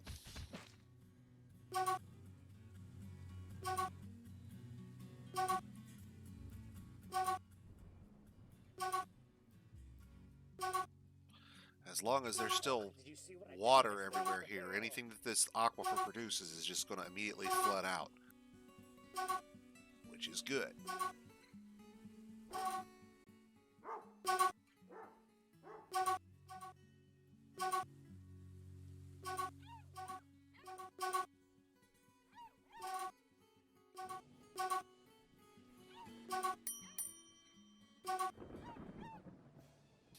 And that's a third forgotten beast in the caves.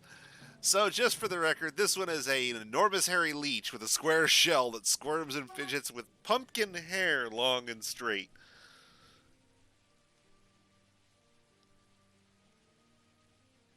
Three forgotten beasts roaming around the first cavern now. Poor Valdemar's corpse is never going to be found. Ever.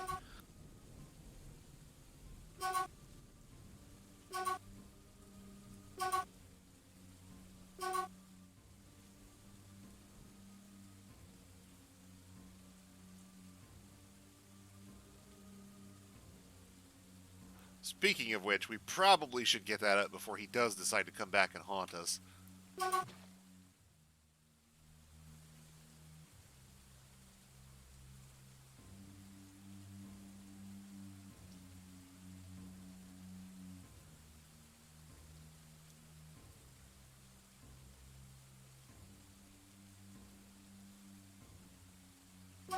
And a few more coffins besides.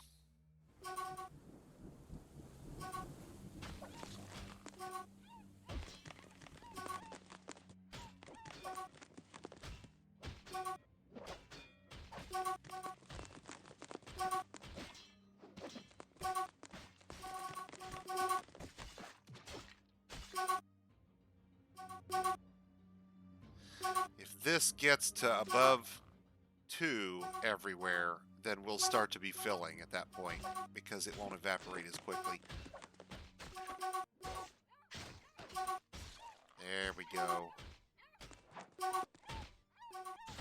And once it gets above 7, so that is to say once this level starts to be filled, then we can look at building a well. See, and I was worried about that room full of water earlier, and now we've managed to put it to use. See?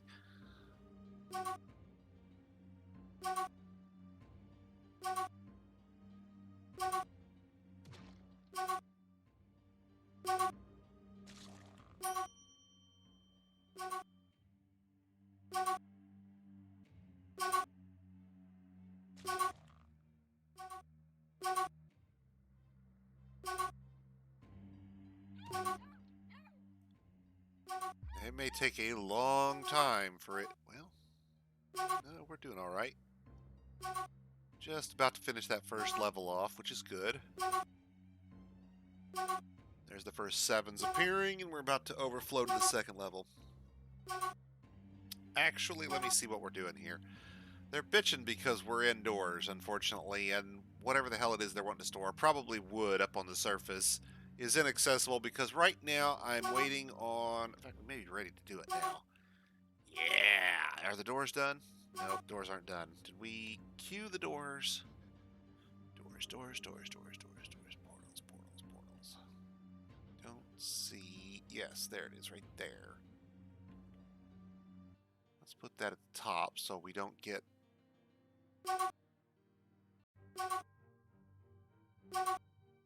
Actually, it might be just okay. Let's see here. Okay, did we get the lever built? Yes, good.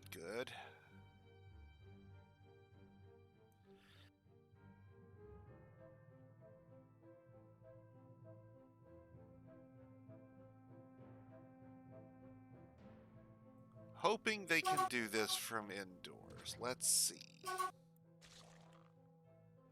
If he can stand on the inside and be considered... I just can't.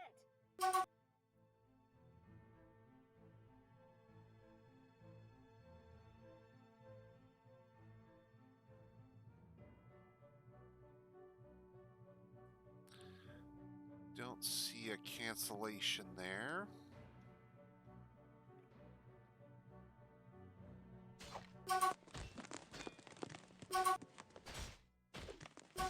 This may work.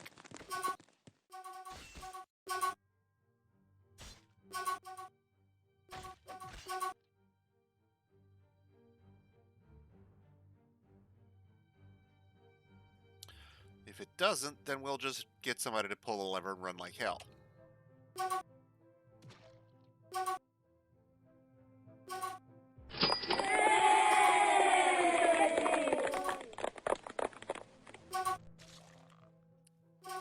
Well, what's happened, photo number, is a necromancer came to pay us a visit. Unfortunately, the drowning trap, which we were working on, won't work on the undead, of course. I knew that, but we still don't have a military trained. We simply didn't have the equipment to actually outfit them if we wanted to train them. So now we've got... oh, hey, speaking of... We never set up the schedule for those other full-time squads. Let's see. It'll be these guys.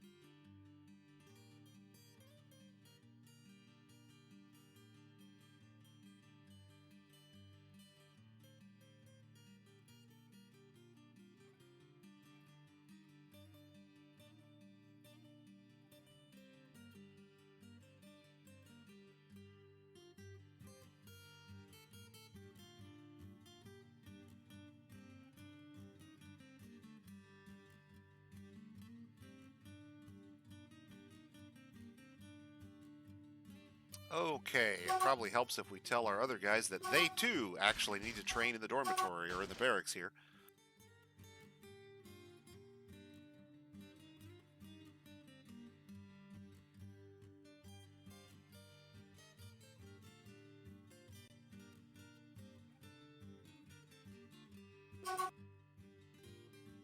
Now if they decide they want to do training in the barracks instead of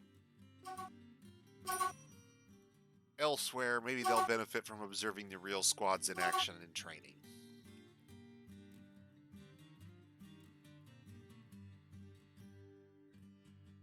Yeah, that's what I was afraid of. It's suspended. Bummer. Okay, so we're going with the yank the lever and run like hell strategy. Okie dokie.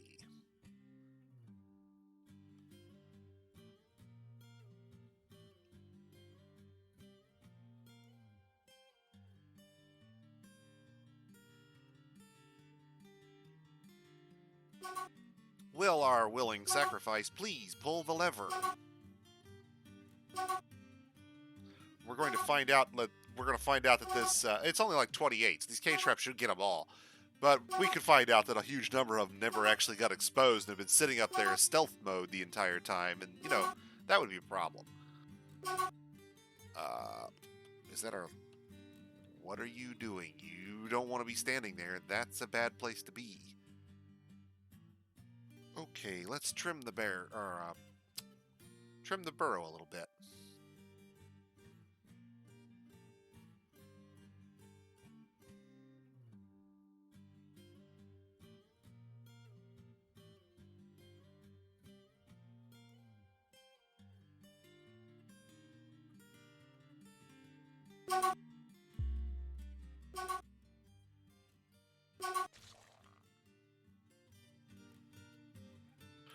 And now that there's a way into the fortress, the undead will begin to coagulate right around our door.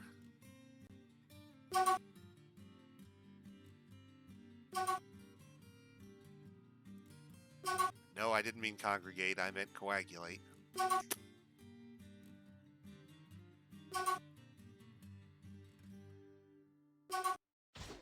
This will also let any morons who want to leave get out the door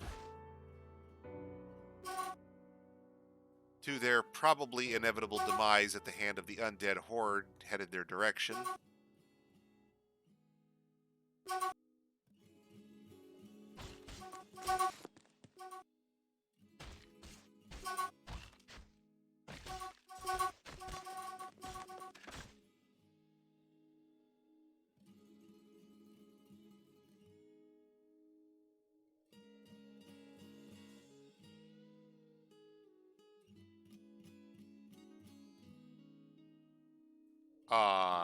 Yeah, okay, so apparently that's a necromancer visitor has decided to come in and pay us a visit and can walk across all our cage traps. So bonus points.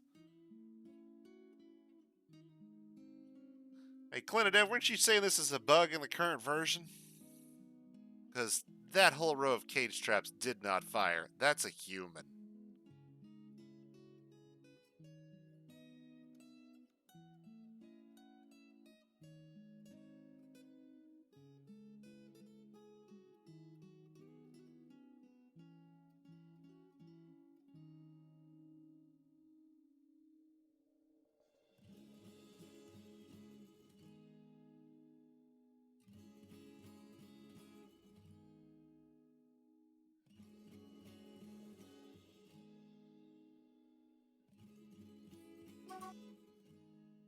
Swarm!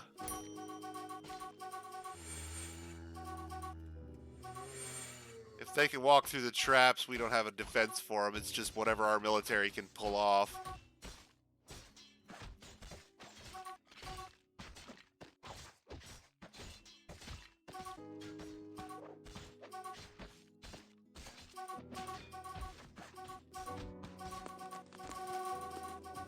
This is going to be really bad. Yeah, see this dismal stalker guy? He wasn't even on the list previously, so there's definitely some cloaked undead running around out there. This necromancer wasn't on the list previously. He's a guest, so he can just walk right into the fort.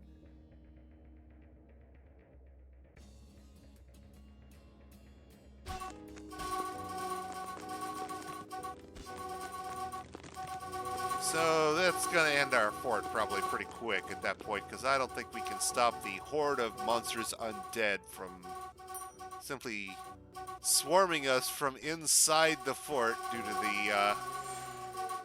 Yeah.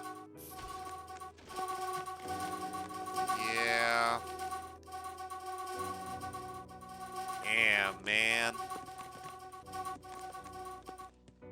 That's a pretty terrible bug in the current version, ain't it?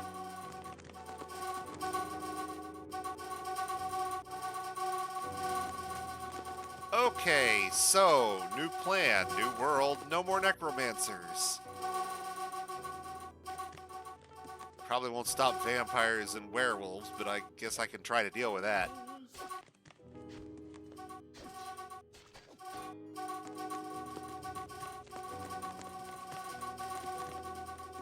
We'll just let this sort of sputter out.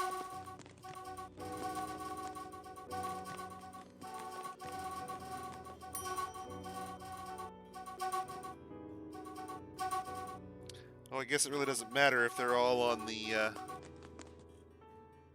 guess it doesn't matter if I, take them off the damn burrow alert, does it?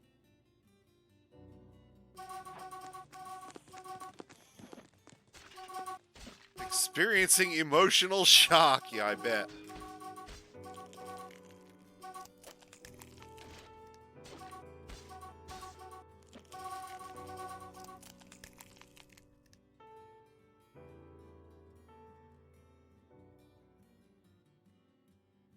Yeah, there's still a few floating around out here.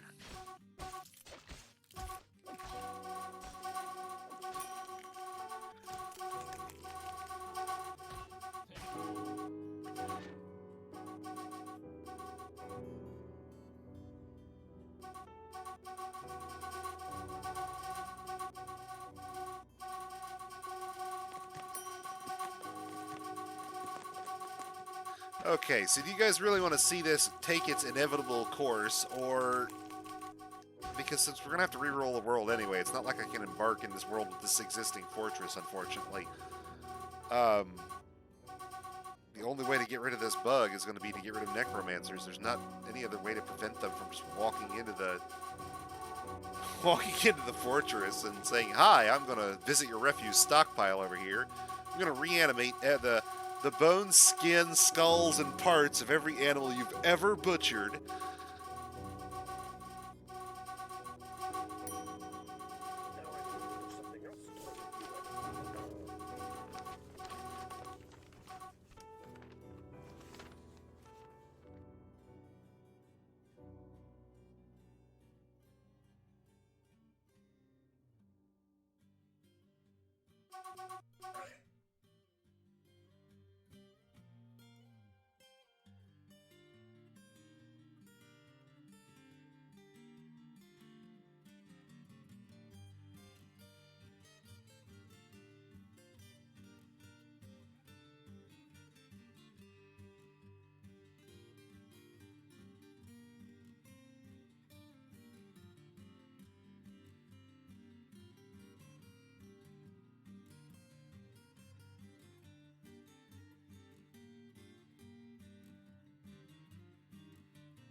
You're all on duty now.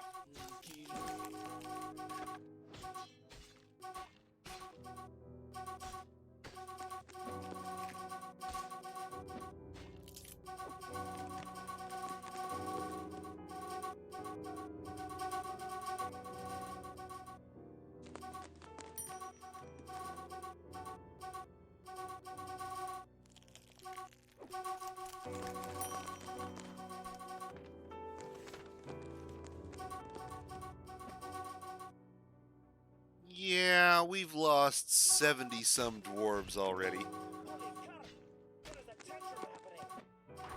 That's before the tantrums. Oh, and the kids are going down. Oh, this is bonus points.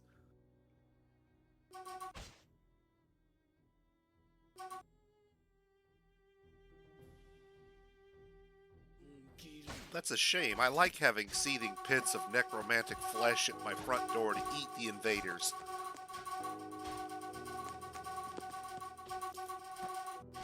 This is gonna put a crimp on my plan.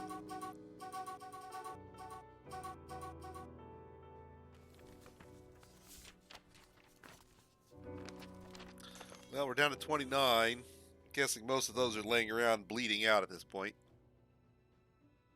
Because the job cancellations have all but stopped, you've noticed, right?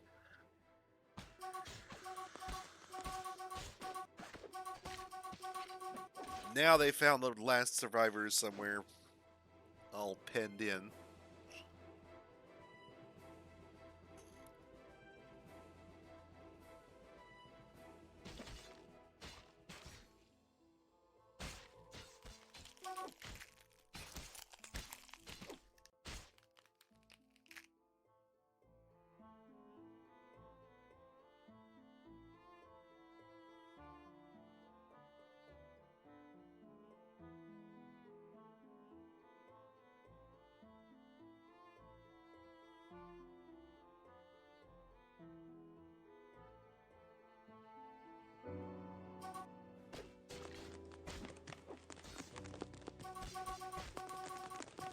The migrants have arrived. Hey, Hey, migrants! Into the emergency squads you go!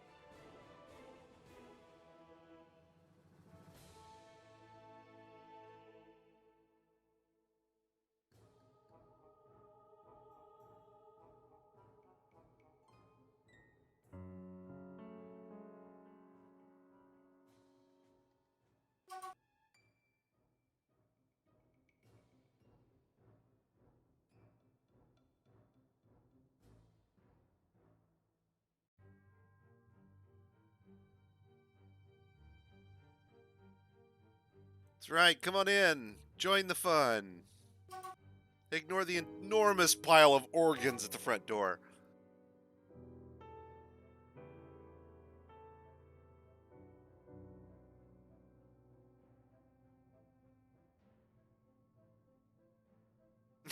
I wonder.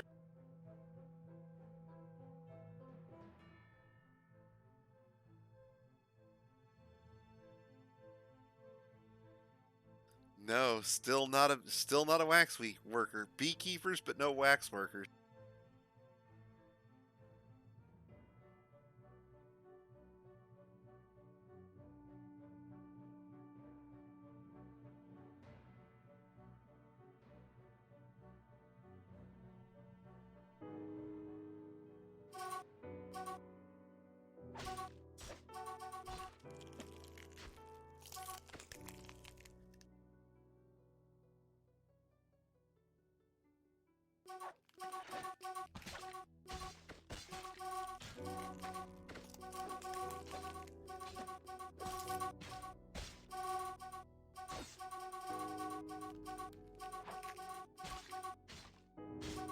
See, at this point, even the survivor is going to be too emotionally traumatized to actually survive the cleanup.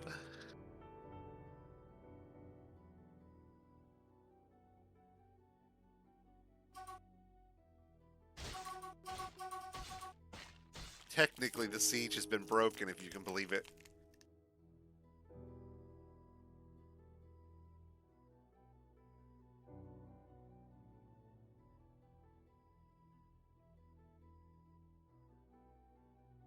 Not that it matters, because we're not going to have anybody else survive, but I'm kind of curious now that I can do this, what everybody's health looks like.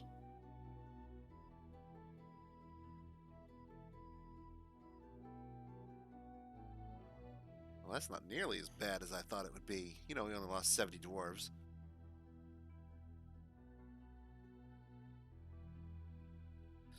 Well, crap. I didn't realize them being guests would entail them literally walking across the cage traps to get in.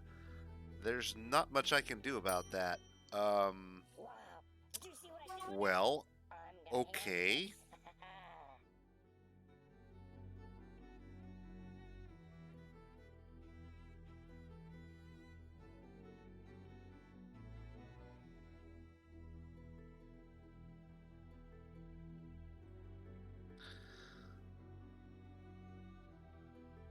Still an undead guy wandering around. Is he leaving?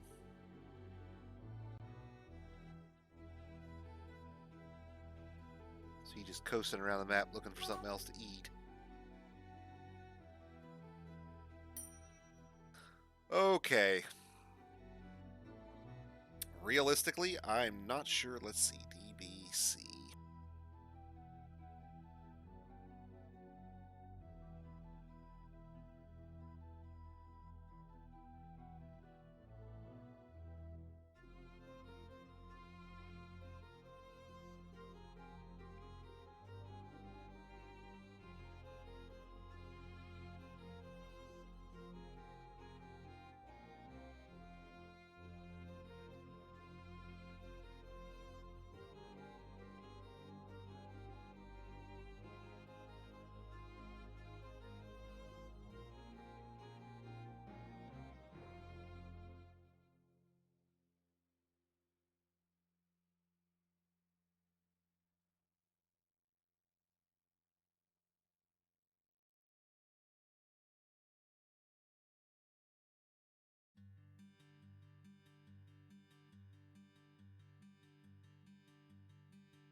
Actually, at this point, I think we want them all off duty because realistically, they're all going to go nuts when they try to harvest all the corpses.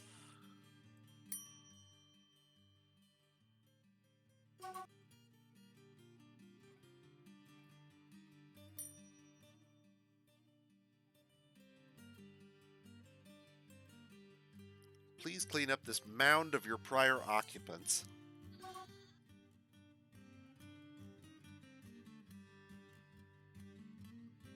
Damn, that sucks. I really don't mind fighting necromancers, but I don't enjoy fighting them when they can literally just walk in because everybody ignores them.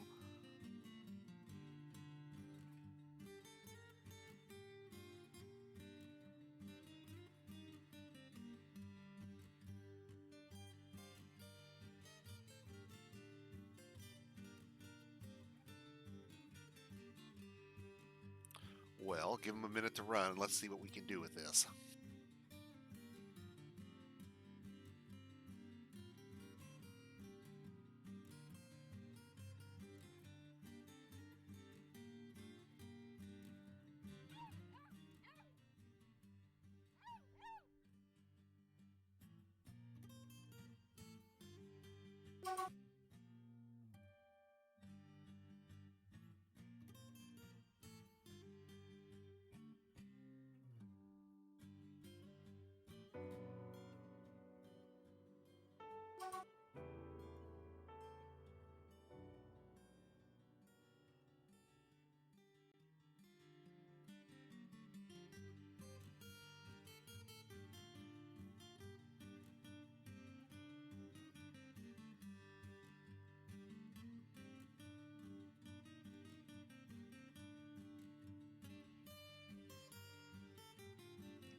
Well, poo.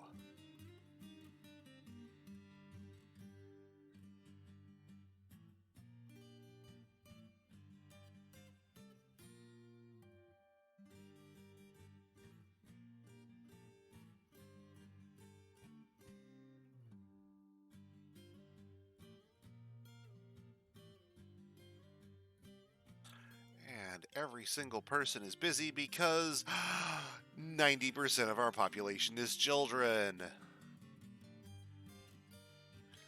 And most of the rest is laying in bed in the hospital,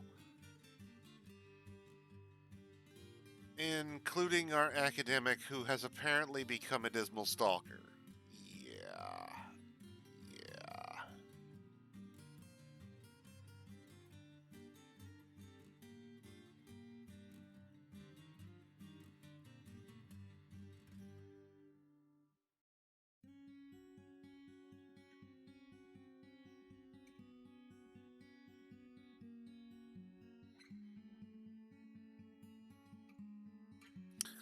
Betting a dismal stalker is not going to be a good inhabitant to have around.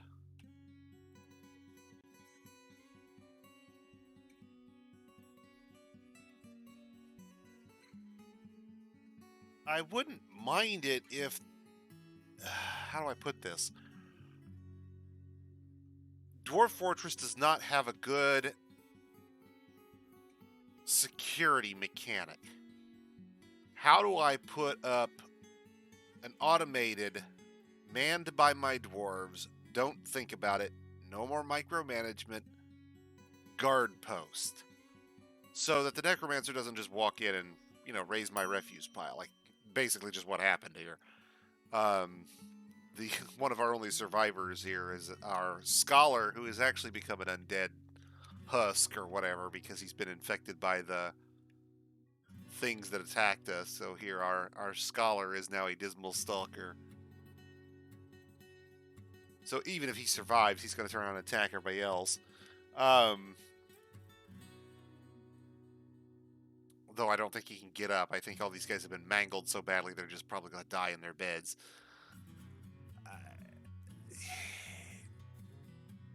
There's something missing there, Clinidev, where how do you deal with... It's not burrows, it's the opposite of burrows. If this was Evil Genius, it would be, I want this door guarded so that nobody walks through except residents. I want this... It's not as simple as dogs. You can station troops there, that's true, but it starts to get very micromanagey at that point, I think. And even then, that's not going to help if the guests are not coded to be checked. If the necromancers can literally just walk in, at that point you don't want to have any visitors at all. If it's intended to be that way, I mean. Has Toady acknowledged it as a bug?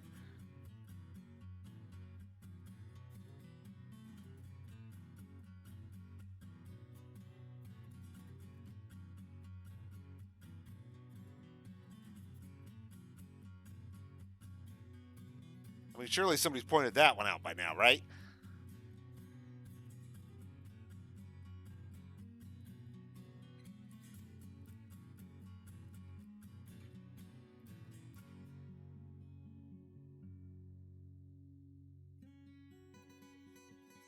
Well, nuts.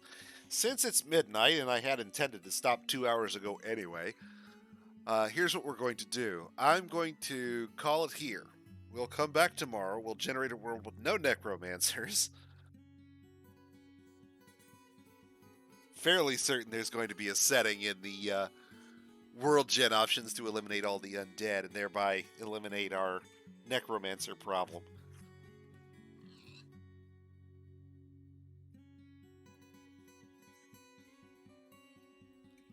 But realistically, let's see here. Unless the migrants just happen to show up, we're in the deep doo-doo here because the kids won't do squat for labor. I need to check to see if these guys can be pulled off station. Maybe they are... I mean, I've got like 2 healthy people in the entire fort here.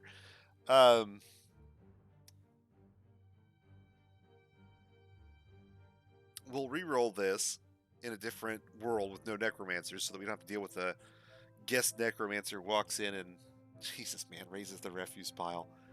Awesome.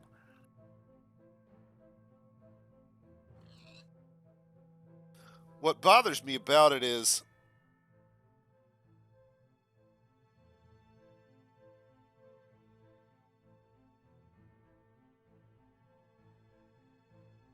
intelligent undead who can't be seen as what they are and don't immediately attack people. That's fine. Okay, great. And likewise, experiments that aren't aggressive. Great. I'm kosher.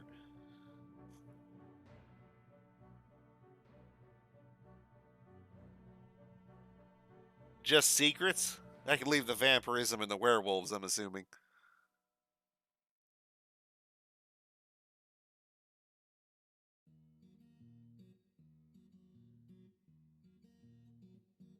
I mean, that's kind of a bummer, man.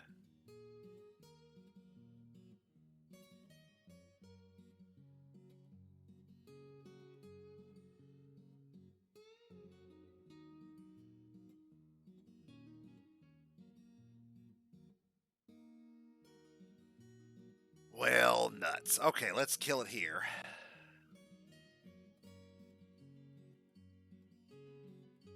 I'll retire this in case somebody wants to pick up that fortress. Knock your.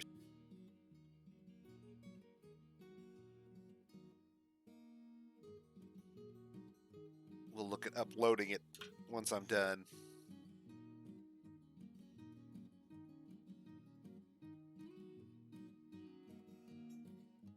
Wah, wah, wah, wah.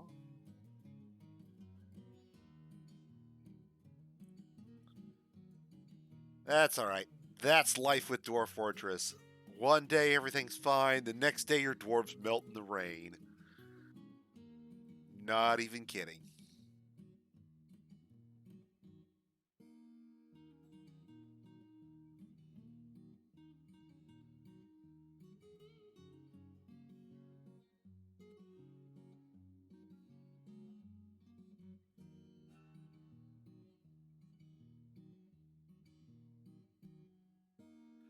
Okay, I'm assuming these necromancer notations here are the ones for the critters that the necromancers bring with them, the damned slayers and what all.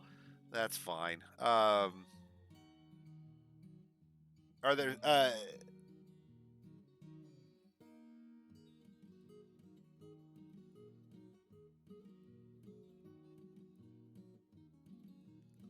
So next dumb question is, are demonic experiments having the same problem as the necromancer experiments?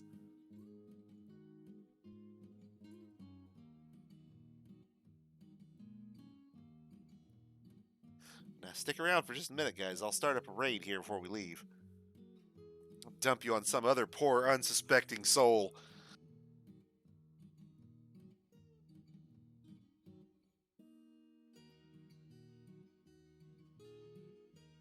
All right, let's save this.